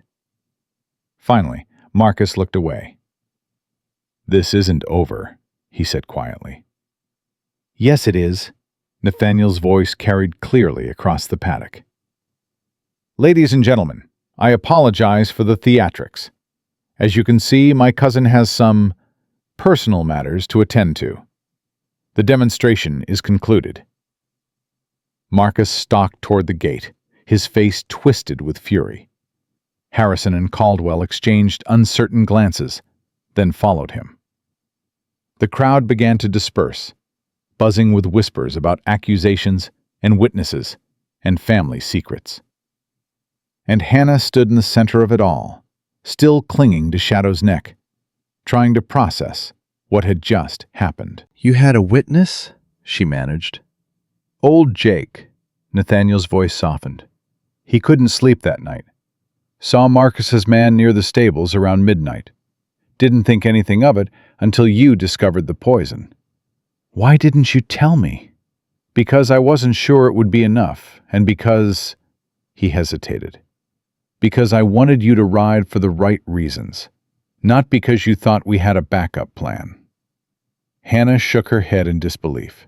"You could have saved yourself so much trouble. Could have stopped the demonstration before it started. And let Marcus walk away without showing his true colors? Let him keep scheming in the shadows?" Nathaniel's hand found hers. "No. This way, everyone saw what he is. Everyone heard the accusations. Even if I can never prove what happened to Father and Edmund, Marcus will spend the rest of his life wondering what else I might find. That's either brilliant or insane. Coming from you, I'll take that as a compliment." His thumb stroked over her knuckles. "Hannah, you were incredible. The way you went back to Shadow after he threw you. I've never seen anything like it." "I told you. Giving up wasn't an option." "No." His voice dropped. "It really wasn't." He pulled her into his arms, right there in front of whatever audience remained. Hannah should have protested. Should have worried about propriety and scandal and all the things that had caused her so much pain before.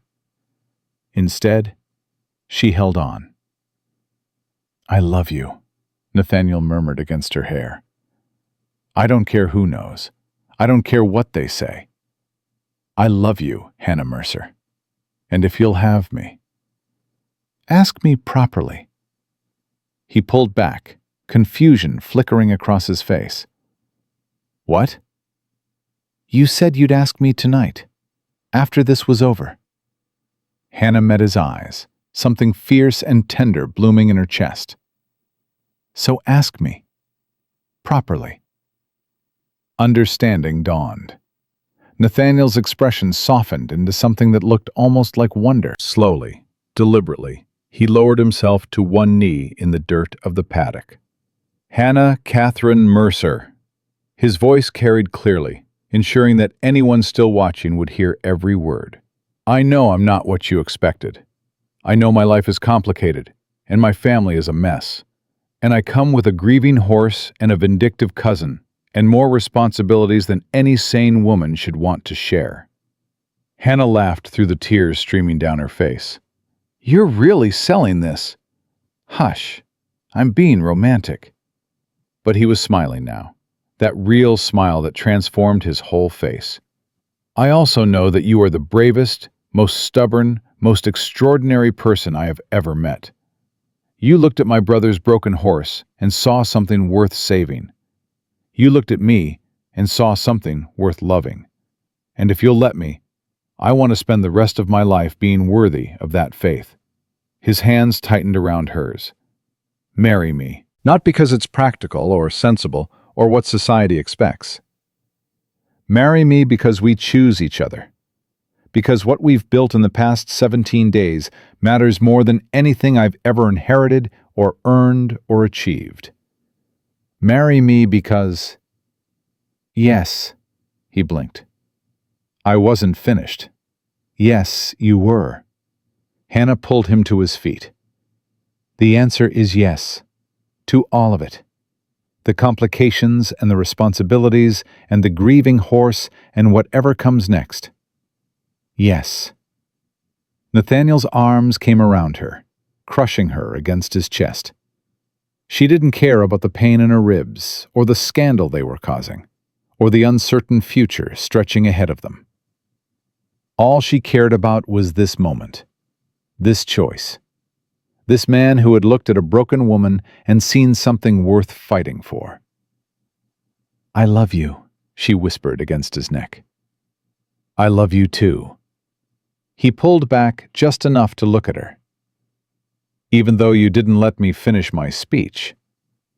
You can give me the rest later. We have time. Yes, his smile was blinding. We do. Behind them, Shadow nickered softly. Hannah turned to find the stallion watching them with calm, intelligent eyes. Not the wild, grief-stricken animal she'd found 17 days ago. Not the dangerous beast everyone had wanted to destroy. Just a horse. A horse who'd lost someone he loved and learned to love again. He's different, Nathaniel said quietly. Even from this morning. Something's changed. He made a choice. Hannah reached out to stroke Shadow's nose. Same as we did. He decided that trust was worth the risk. Is it? Worth the risk? Always. She leaned into Nathaniel's embrace, watching their reflections in Shadow's dark eyes. It's always worth the risk. From somewhere beyond the paddock, a woman's voice rang out. Nathaniel! They turned to find Martha Blackwood standing at the fence line. Nathaniel's stepmother was a study in controlled emotion. Her face was pale, her hands gripping her skirt tightly enough to wrinkle the expensive fabric. But her eyes were fixed on Shadow with an expression that made Hannah's heart clench. Mother, Nathaniel's voice was careful, uncertain. I didn't see you arrive. I came late.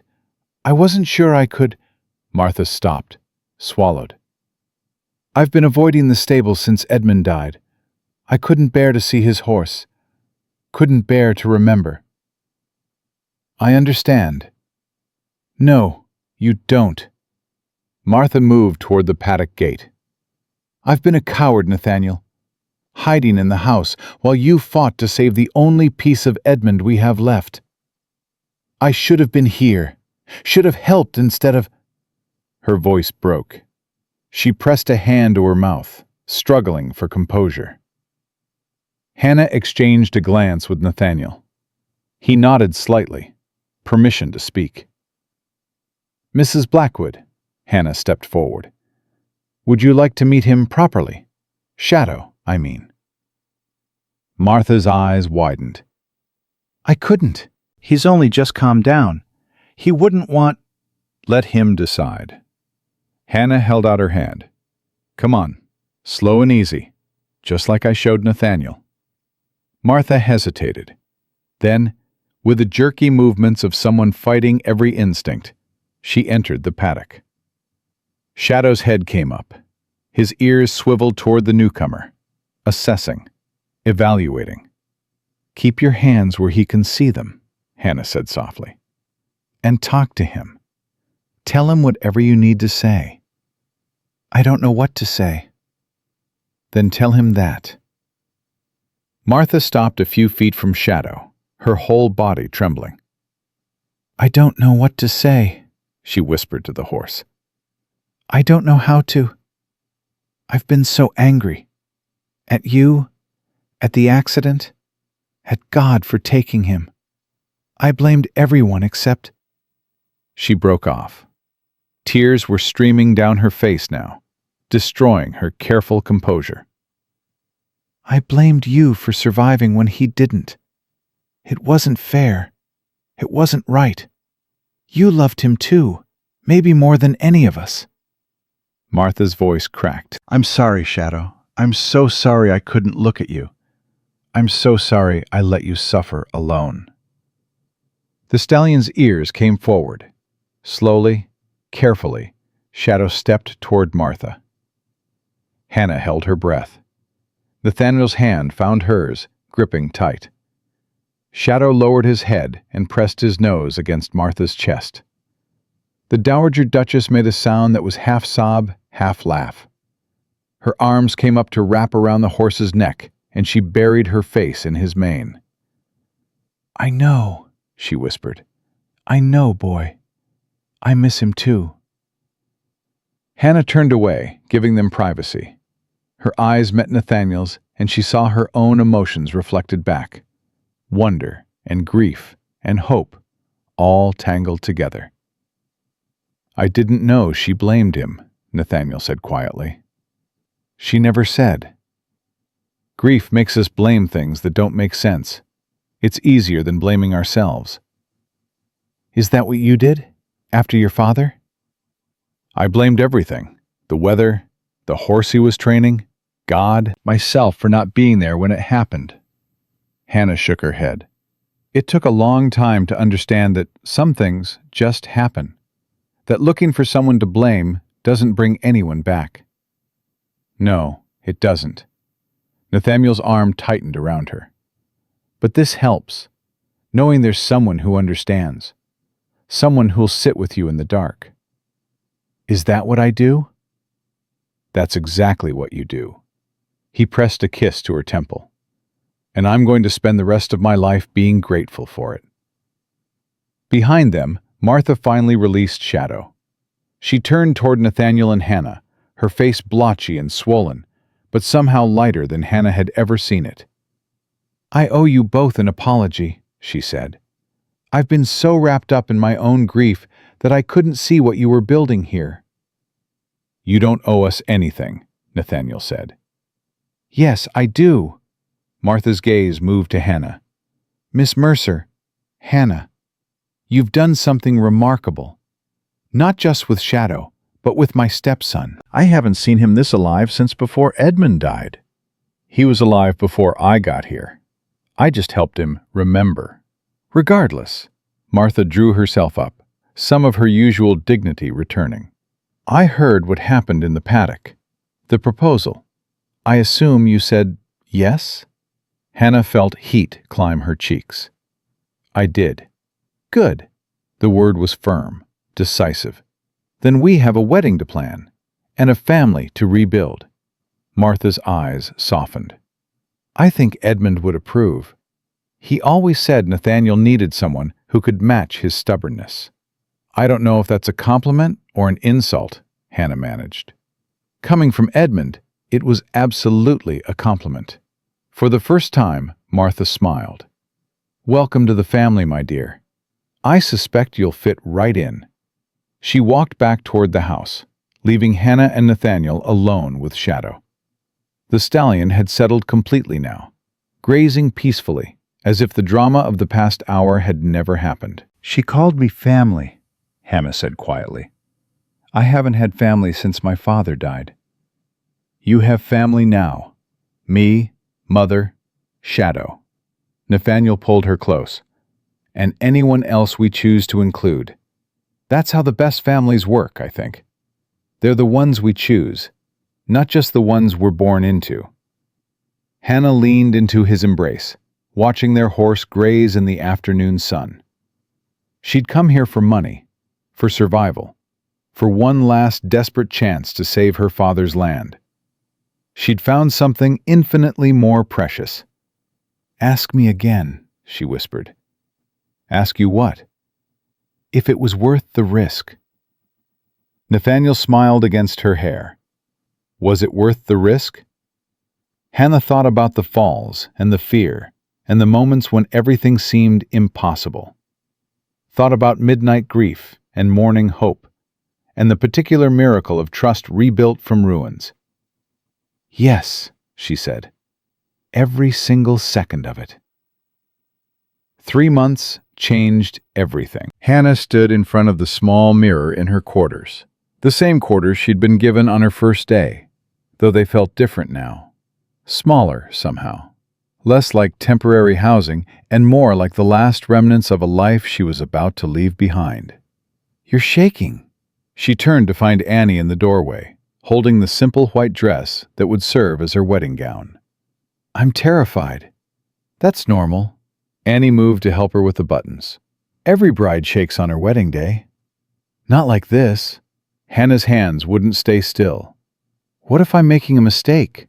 What if I'm not meant for this life? What if the man who loves you is waiting at the altar, wondering the exact same things?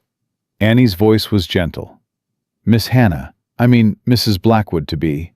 I've watched you these past 3 months. I've seen how you look at him, how he looks at you. That's not a mistake. That's the surest thing I've ever seen. Hannah's throat tightened. He deserves someone better. Someone who knows how to be a proper wife. He deserves someone who loves him. That's you. Annie finished the last button and stepped back. There. You look beautiful. I look terrified.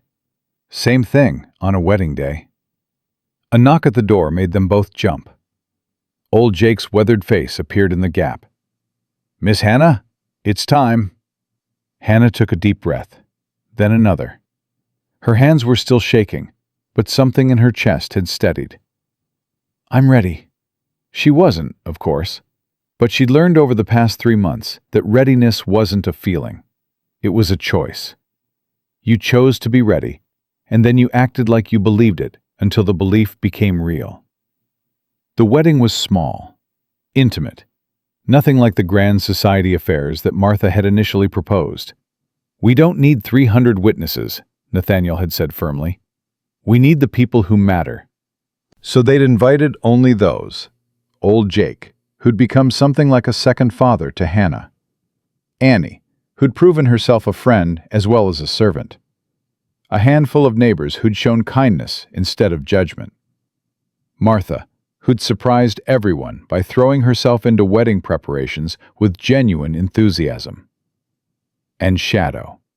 The stallion stood at the edge of the gathering, held loosely by Jake. His coat gleamed from careful grooming. His eyes were calm, watchful, alert. Not the wild, grief-stricken creature he'd been 4 months ago. Healed, changed, made whole again through patience and trust. Just like the rest of them. Hannah walked toward the altar they'd set up in the stable yard. Her choice, though Martha had protested. This was where she'd found Nathaniel, where she'd found Shadow, where she'd found herself in some ways. It seemed right to make it official here. Nathaniel stood waiting, dressed simply in dark coat and cream cravat. No fancy embroidery, no elaborate display of wealth. Just a man waiting for the woman he loved. His eyes found hers across the yard, and his face transformed. That smile, that impossible, beautiful smile that still made her heart stutter every time she saw it. "You came," he breathed when she reached him. "You doubted?" "Every second until I saw you walking toward me." His hands found hers. "You're shaking." "So are you." "I'm terrified." "Good." Hannah squeezed his fingers. "Then we're both fools together." The ceremony was brief. Simple words spoken under an open sky, witnessed by the handful of people who'd become their family. When the minister asked if anyone objected, Hannah held her breath, half expecting Marcus to appear with some new scheme to tear them apart. But the silence held, and when Nathaniel slipped the ring onto her finger, the weight of it felt like coming home. "You may kiss the bride." Nathaniel's hands framed her face. "I love you, Hannah Blackwood." I love you too. She pulled him down to her. "Now stop talking and kiss me properly." He did. The small crowd cheered. Shadow nickered, and somewhere above them, Hannah liked to think, her father and Edmund were watching, approving, finally at peace. The celebration lasted until evening. Hannah danced with Nathaniel until her feet ached, danced with Jake, who moved with surprising grace for a man his age, even danced with Martha, who'd had enough wine to forget about propriety. "I was wrong about you," Martha said during their turn around the makeshift floor. "You weren't wrong. You were protecting your family." "I was being a coward, hiding behind propriety because I was too afraid to face my own grief." Martha's eyes glistened. "You showed me a better way. You and Shadow both." "He's a good teacher." "So are you." Martha squeezed her hand. "Welcome to the family, daughter. Truly." The word hit Hannah like a blow. Daughter. She hadn't been anyone's daughter in 3 years. "Thank you," she managed, "for everything." As the sun began to set, Hannah slipped away from the celebration to find a moment of quiet. She made her way to Shadow's paddock, where the stallion stood watching the festivities with calm interest.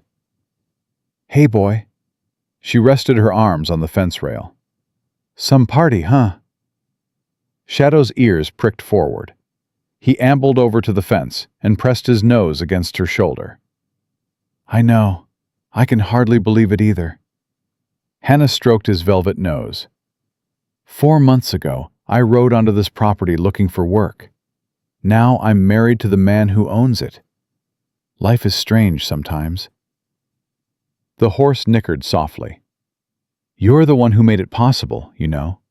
If you hadn't been so stubborn, so broken, so determined to grieve your way, I never would have stayed long enough to fall in love." Hannah's voice cracked. "Thank you, Shadow, for being impossible, for making me fight for you." He'd say thank you right back if he could. Hannah turned to find Nathaniel approaching, his cravat loosened, his hair mussed from dancing. He looked younger than she'd ever seen him, lighter. "How long were you listening?" "Long enough." He came to stand beside her, his arm settling around her waist. "You're talking to horses on our wedding night. Should I be jealous?" "Always." But she leaned into him, letting his warmth anchor her. "I keep waiting to wake up, keep expecting someone to tell me this was all a dream." "It's not a dream." "I know. That's what scares me." Hannah looked up at him. "I've never had anything this good, Nathaniel. Never had someone who chose me like this, in front of everyone, without hesitation. Part of me is still waiting for the catch." "There's no catch." "There's always a catch." "Not this time." Nathaniel turned her to face him fully. "Hannah, I spent 32 years believing that happiness required sacrifice. That love was a luxury I couldn't afford. Then you walked into my life, and showed me I was wrong about everything. His hands cupped her face. You're not a dream. You're not a catch. You're my choice, my future, my home. That's very romantic. I've been practicing. I can tell. She rose on her toes to kiss him. Take me home, husband. I'm tired of sharing you with other people. Nathaniel's smile turned wicked. I thought you'd never ask. They left Shadow grazing peacefully and walked hand in hand toward the house. Their house now, strange as that still felt. Behind them, the party continued. Ahead of them, a whole life waited. And for the first time in as long as Hannah could remember, she wasn't afraid of what came next. 6 months later, everything changed again. Hannah knew before she told anyone. Knew from the morning sickness that had plagued her for weeks, from the way her body felt different, heavier, more alive. Knew from the look on Martha's face when Hannah had declined wine at dinner 3 nights in a row. But knowing and saying were different things. You're certain? Nathaniel's voice was hoarse. His hands gripped hers so tightly it almost hurt. The doctor confirmed it yesterday. Hannah watched his face, trying to read the emotions cascading across it. I wanted to be sure before I told you. A baby. He said the word like he couldn't quite believe it. We're having a baby. We're having a baby. For a moment, neither of them moved. Then Nathaniel was on his feet, pulling her into his arms, spinning her around the room until she was dizzy and laughing. Careful! She grabbed his shoulders for balance. I'm supposed to be resting. You're supposed to be celebrated. He set her down, but didn't let go. Hannah, this is... I don't have words. I don't have enough words for what I'm feeling right now. Try. Happy, terrified, overwhelmed. His hands moved to rest on her still flat stomach. Grateful. So grateful, it hurts. I'm scared. The admission slipped out before she could stop it. Of what? Everything. Hannah's voice wavered. I don't know how to be a mother. My own mother died when I was young. What if I do it wrong? What if I'm not good at it? What if you're amazing at it? Nathaniel interrupted gently. What if you love this child the same way you love everything else? Completely, fiercely, without reservation. What if this baby is the luckiest person alive because they get you as a mother? You're biased. I'm observant. He pressed his forehead to hers. Hannah, I've watched you gentle, broken horses. I've watched you face down powerful men without flinching. I've watched you build a family from ruins. If anyone can figure out motherhood, it's you. What if I mess up? You will.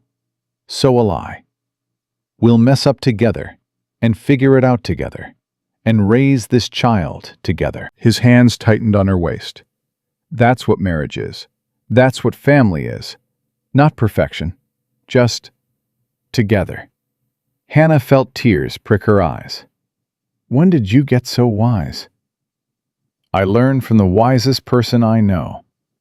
Flattery won't get you anywhere. Flattery already got me everywhere. He kissed her softly. I love you, Hannah Blackwood. I love our life. I love our future. And I already love this baby more than I knew was possible. It's barely the size of a bean. A very loved bean. She laughed despite herself. You're ridiculous. You married me anyway. I did. Hannah rested her head against his chest, listening to his heartbeat. Best decision I ever made. The pregnancy brought new challenges. Hannah's body rebelled against the changes. Constant nausea in the first months. Exhaustion that made even simple tasks feel insurmountable. She had to scale back her work with the horses. Had to accept help she would have rejected a year ago. You don't have to stop entirely, Nathaniel said when she expressed frustration at being coddled. You just have to be careful. I hate being careful. I know. That's part of why I love you. He helped her into a chair. But there are two of you now. Your body is doing something miraculous. It deserves a little consideration. My body is doing something exhausting. But she let him tuck a blanket around her legs. The horses will forget everything I've taught them. Jake is maintaining their training. And Shadow, Nathaniel smiled. Shadow won't forget you if you skip a few days. He'll still be there when you're ready.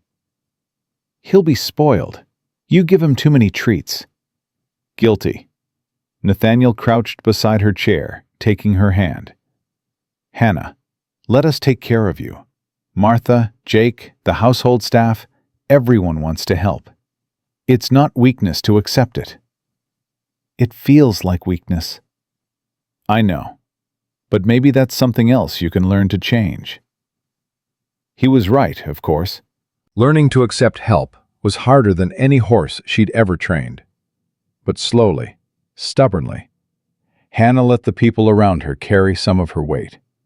And somewhere in that process, she stopped being a horse trainer who'd married into the family. She became simply family. Marcus made his last attempt 3 months before the baby was due. Hannah was walking in the stable yard, one of the few activities she could still manage without feeling like an invalid, when he appeared at the gate. Mrs. Blackwood. His smile was all poison. Or may I call you Hannah, since we're practically family? Hannah's hand went instinctively to her swollen belly. What are you doing here? Nathaniel told you never to return. Nathaniel tells me a lot of things. I've learned to be selective about which ones I follow. Marcus moved closer. You're looking well. Pregnancy agrees with you. Get off this property. In a moment. He stopped a few feet away, studying her with cold calculation. I wanted to see for myself. The woman who destroyed my plans. The nobody who somehow convinced my cousin to throw away his reputation for love. You destroyed your own plans, you and your schemes and your poison. Alleged poison. Marcus's smile didn't waver. No one ever proved anything. We didn't need to prove it. The whole county knows what you did, what you are. The whole county knows what Nathaniel told them. Stories and accusations and convenient witnesses. Marcus's voice hardened. But I've been doing some investigating of my own, Hannah. Learning interesting things about your family, your father's debts, your broken engagement. The real reason Thomas Whitfield ended things. Hannah's blood ran cold. You don't know anything. Don't I? The vicar's son didn't just leave you because you worked with horses. He left because he found out what your father really was. A drunk, a gambler, a man who sold horses he didn't own and made promises he couldn't keep. Marcus's eyes glittered. Thomas Whitfield found out your father was a fraud, and he ran before the scandal could touch him. That's a lie. Is it? Marcus pulled a folded paper from his coat. I have documents, Hannah, records of your father's dealings, evidence of debts and deceptions that would destroy what's left of his reputation, and yours along with it. Hannah's heart hammered against her ribs. The paper in Marcus's hand seemed to glow with malice. What do you want? I want what I've always wanted. The estate, the business, everything Nathaniel inherited that should have been mine. Marcus's voice dropped. Convince your husband to sign over controlling interest in the Blackwood holdings, and these documents disappear. Refuse, and I'll make sure everyone knows exactly what kind of woman Nathaniel Blackwood married. He won't believe you. He won't have to. The documents speak for themselves. Marcus smiled. Think about it, Hannah. Think about what this scandal would do to your child, to your position, to everything you've built here. He turned and walked toward the gate. I'll give you a week to decide. After that, nothing. Hannah and Marcus both turned at the sound of Nathaniel's voice. He stood in the stable doorway, his face carved from stone. Behind him, old Jake hovered, along with two stable hands who looked ready for trouble. "Nathaniel," Marcus's smile faltered. "I didn't realize You didn't realize I've had men watching the property since you left? That I knew you were sniffing around again?" Nathaniel strode forward, putting himself between Marcus and Hannah. "Whatever you're selling, cousin, I'm not buying." "Perhaps you should hear me out before—" "I heard enough." Nathaniel's voice was ice. "You came onto my property. You threatened my pregnant wife. You tried to blackmail your way into my inheritance using fabricated documents about her dead father." Fabricated? Marcus's face reddened. "These are legitimate records. "These are forgeries you paid a clerk in Richmond to create." "Yes, I know about that too." Nathaniel smiled, but there was no warmth in it. "Did you think I stopped investigating after you left? Did you think I was satisfied with driving you away?" Marcus's composure cracked. "You have no proof." "I have testimony from the clerk who created those documents. I have records of payment traced back to your accounts. I have witnesses who can attest to your movements on the night my father and brother died." Nathaniel stepped closer to Marcus. "I have enough to destroy you, cousin. The only reason I haven't is because I was hoping you'd have the sense to stay away." "You're bluffing. Try me." The cousins stared at each other, and Hannah saw the moment Marcus realized he'd lost. The calculation in his eyes flickered, searching for another angle, another approach, and finding nothing. "This isn't over," Marcus said quietly. "Yes, it is." Nathaniel's voice was flat with finality. "Leave Kentucky. Leave the state if you're wise. Because if I ever see your face again, if you ever come near my wife or my family again, I won't show mercy. I'll take everything you have and destroy everything you are. And I'll do it without losing a moment's sleep." Marcus's face contorted with fury. For one terrible moment, Hannah thought he might attack, might do something desperate and violent. Then Jake stepped forward, flanked by the stable hands. "Best be on your way, Mr. Marcus." Jake's voice was mild, but his eyes were hard. "Long ride back to wherever you came from." Marcus looked at the men surrounding him, at Nathaniel's implacable face, at Hannah standing with her hands protecting her unborn child. "You'll regret this," he said quietly. "Both of you. Someday, when everything falls apart, you'll remember this moment and wish you'd taken my offer." "Goodbye, Marcus." Nathaniel's voice carried no emotion. "Don't come back." Marcus turned and walked toward the gate. This time, no one stopped him. No one spoke until the sound of his horse's hooves had faded into the distance. Then Hannah's knees buckled. Nathaniel caught her before she could fall, easing her down onto a nearby bench. Hannah, look at me. Are you all right? Is the baby?" "I'm fine." Her voice shook. "Just the shock. He said such terrible things about my father. They weren't true." "You don't know that." "I know your father."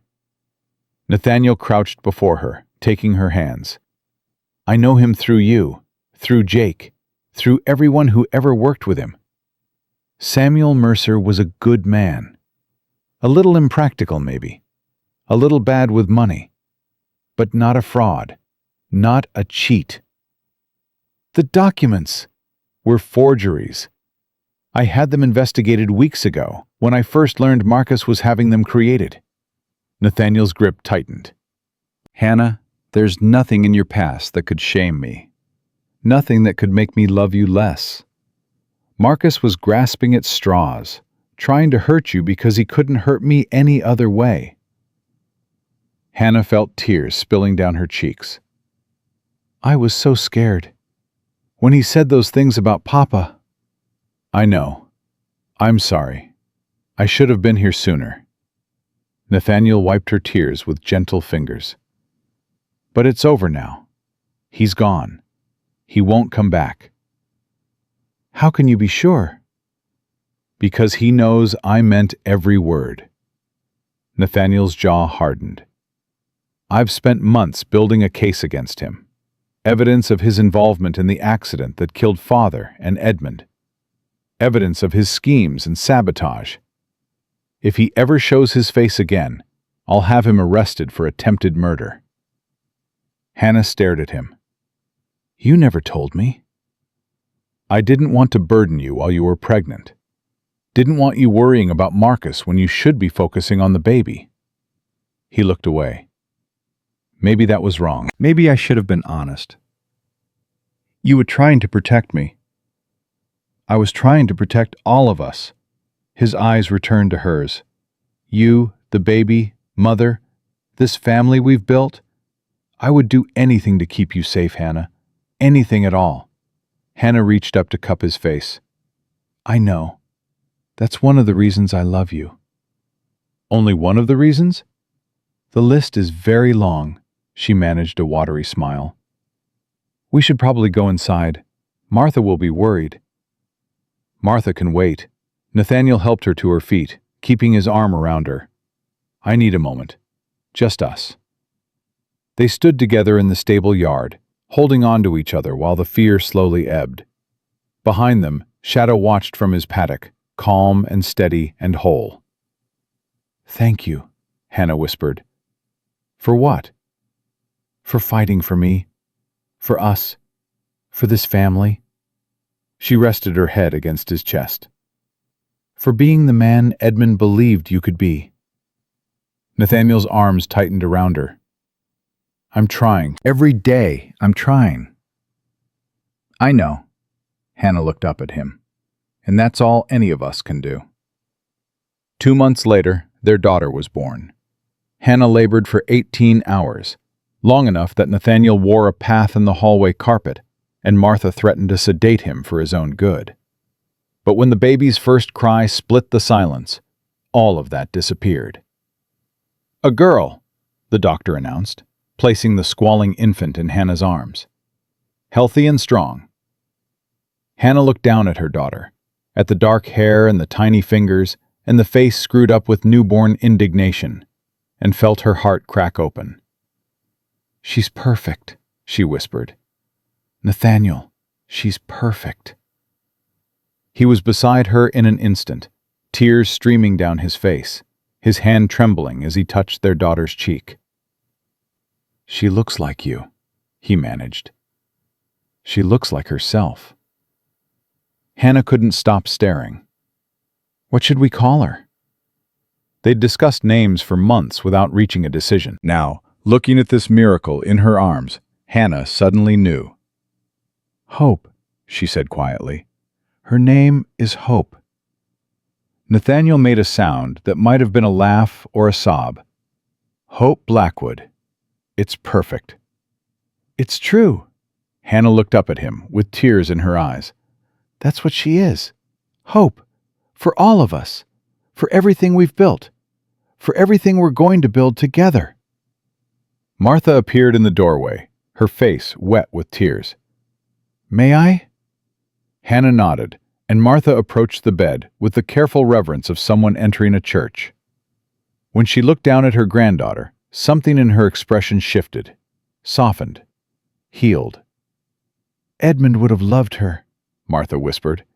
He would have spoiled her rotten, Nathaniel agreed. So will I. Martha touched Hope's tiny hand. So will all of us. Later, when the excitement had faded and the household had settled into exhausted celebration, Hannah found herself alone with her daughter. Hope slept peacefully in her arms, tiny chest rising and falling with each breath. Hannah studied her face, memorizing every detail, marveling at the fact that this small person existed. I'm going to mess this up, she whispered. I'm going to make mistakes and say the wrong things, and disappoint you in 1,000 ways I can't even imagine yet. Hope's eyes fluttered, but didn't open. But I'm also going to love you, every single day, through every mistake and failure and moment of doubt. I'm going to love you the way I learned to love your father, completely, fiercely, without reservation. Hannah pressed a kiss to her daughter's forehead. And I'm going to teach you that you're worth fighting for. That grief doesn't have to destroy you. That broken things can be healed if someone loves them enough to try. That's quite a list. Hannah looked up to find Nathaniel in the doorway, watching them with an expression that made her heart ache. How long were you listening? Long enough. He crossed to the bed, sat beside her. You talk to babies the same way you talk to horses. Is that bad? It's perfect. He wrapped an arm around her, drawing both his girls close. Everything about you is perfect. I'm not perfect. You're perfect for me, for us. He looked down at their sleeping daughter. She's going to have an amazing mother. She's going to have an amazing father. Hannah leaned into him. We did it, Nathaniel. We built this. Against every odd, every obstacle, everyone who said it was impossible. We did. His voice roughened. And we're just getting started. They sat together as dawn broke over the Blackwood estate, painting the sky in shades of rose and gold. In her mother's arms, Hope slept peacefully, dreaming whatever newborns dream of. And somewhere in the stable, Shadow lifted his head at the first light of morning and nickered softly. A sound almost like greeting. Almost like welcome. Almost like home. 1 year later, Hannah stood at the paddock fence, watching her daughter toddle across the grass toward Shadow. Hope had grown into a fearless child, all dark curls and determined chin, and the same stubborn streak that ran through both her parents.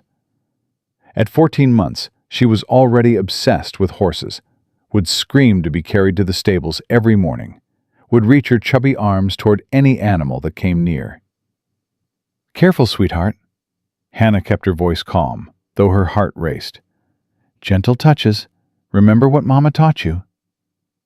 Hope babbled something incomprehensible and continued her wobbly march toward the fence. Shadow lowered his head to watch her approach. The great black stallion, once the most dangerous animal in Kentucky, stood perfectly still as a baby grabbed for his nose. Gentle, Hope announced, patting Shadow's velvet muzzle with clumsy affection. Shadow's eyes half closed in contentment. He blew a soft breath that ruffled Hope's hair and made her giggle. I still can't believe it.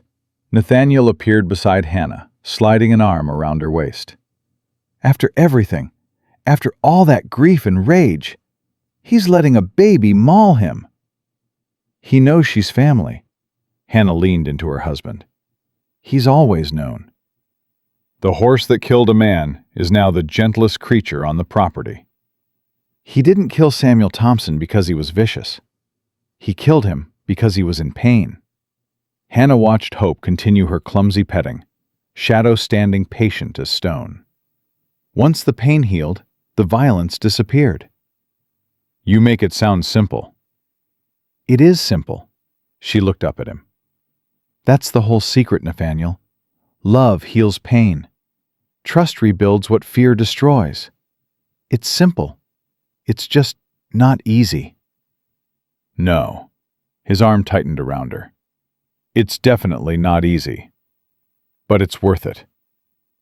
Worth it, Hannah agreed. They stood together, watching their daughter commune with their horse, surrounded by the family they'd built from ruins and hope and stubborn, impossible love. Martha emerged from the house, moving faster than she had in years. There you all are. I've been looking everywhere. She stopped at the paddock fence, her expression softening as she watched Hope with Shadow. Well, isn't that the most precious thing? She's got horse fever, Nathaniel said. Wonder where she got that from. From me, obviously, Hannah grinned. Your side of the family breeds bankers and lawyers. Mine breeds horse whisperers. God help us all. Mama! Hope turned, reaching her arms up. Up! Up! Hannah scooped her daughter off the ground, settled her on one hip. Hope immediately grabbed for her hair, chattering in her private baby language about horses and sunshine and the thousand wonders of a world she was just beginning to discover.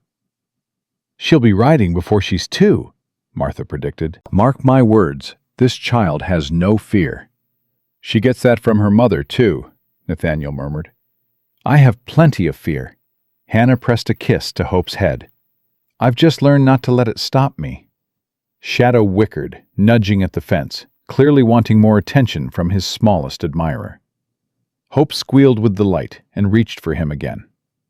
"Gentle," Hannah reminded her. "Always gentle." "Gentle," Hope agreed solemnly, then proceeded to smack Shadow's nose with enthusiastic affection. The horse didn't seem to mind. "I wrote to Thomas Whitfield last week," Martha said quietly. Hannah froze. "What?" "I know you didn't ask me to.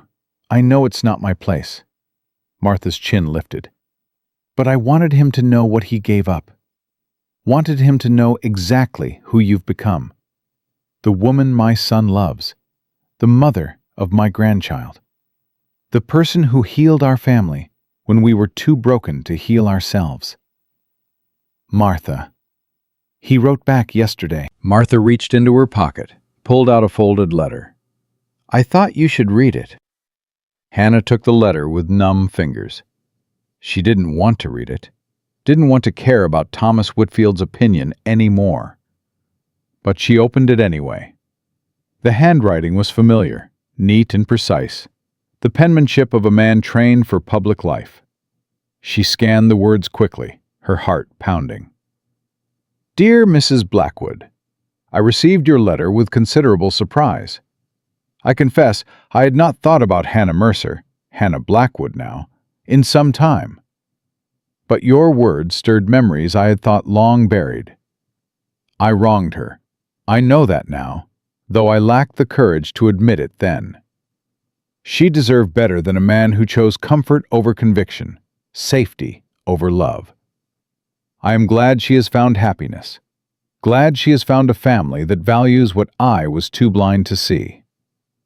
Please tell her I am sorry. It is too late for apologies to matter, but I offer one anyway. For whatever it is worth, I wish her every joy. She has earned it. Respectfully, Thomas Whitfield." Hannah folded the letter slowly. "Well," Nathaniel's voice was careful, "what does it say?" "He apologizes." Hannah tucked the letter into her pocket. "Says he was wrong. Says he's glad I found happiness." "Does it matter, his apology?" Hannah considered the question. For years she'd wanted those words, had dreamed of the day Thomas Whitfield would realize what he'd thrown away. Now that the moment had arrived, she felt nothing. No satisfaction, no vindication, no lingering pain. Just peace. "No," she said quietly. "It doesn't matter at all. Not anymore." Nathaniel's expression softened. "I love you. I love you too." Hannah leaned into him, their daughter balanced on her hip, their family surrounding them. "I love this life. I love who we've become." "Even when it's hard?" "Especially when it's hard." She looked up at him. "That's when it matters most." Shadow nickered again, demanding attention. Hope reached for him with determined arms. Martha laughed, and old Jake wandered over from the stables, drawn by the commotion. And in the middle of it all, Hannah stood with her husband and her daughter and felt something she'd spent her whole life chasing. Home. Not a place, not a building, not an inheritance or an estate or a piece of land. Home was this, these people, this love, this family they'd built from grief and trust and the stubborn refusal to give up on broken things. "We should go inside," Martha said eventually. "Cook has lunch prepared." In a moment, Hannah passed Hope to Nathaniel. "I want a word with Shadow first." She climbed the fence and dropped into the paddock.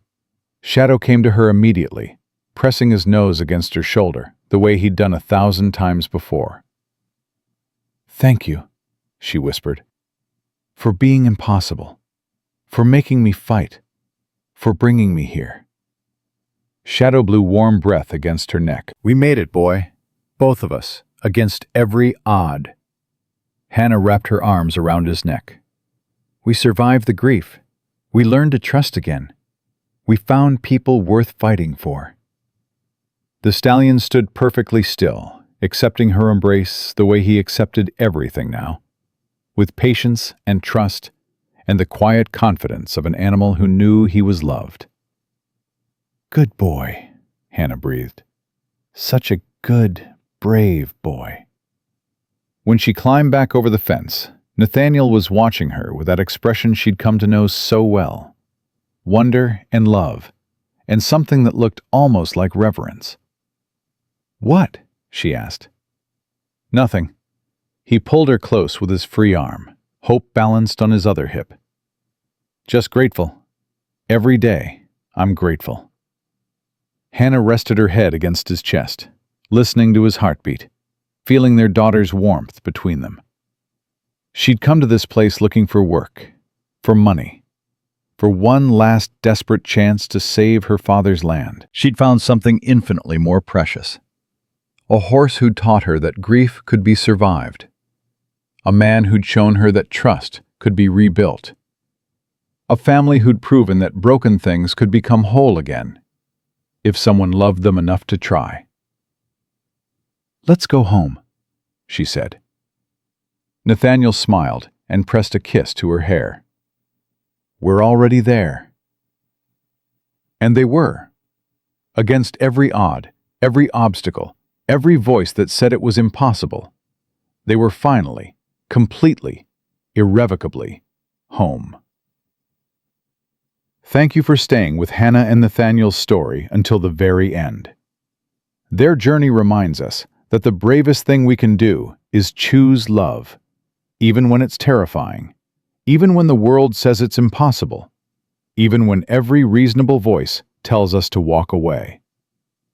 If their story touched you, I'd be so grateful if you'd like this video and share your thoughts in the comments below. Subscribe and ring the bell so you never miss a story about people who dare to love loudly and completely, despite every reason not to. Your presence here, right now, listening to these words, that's exactly why I keep telling stories about healing, hope, and the courage it takes to build something beautiful from ruins.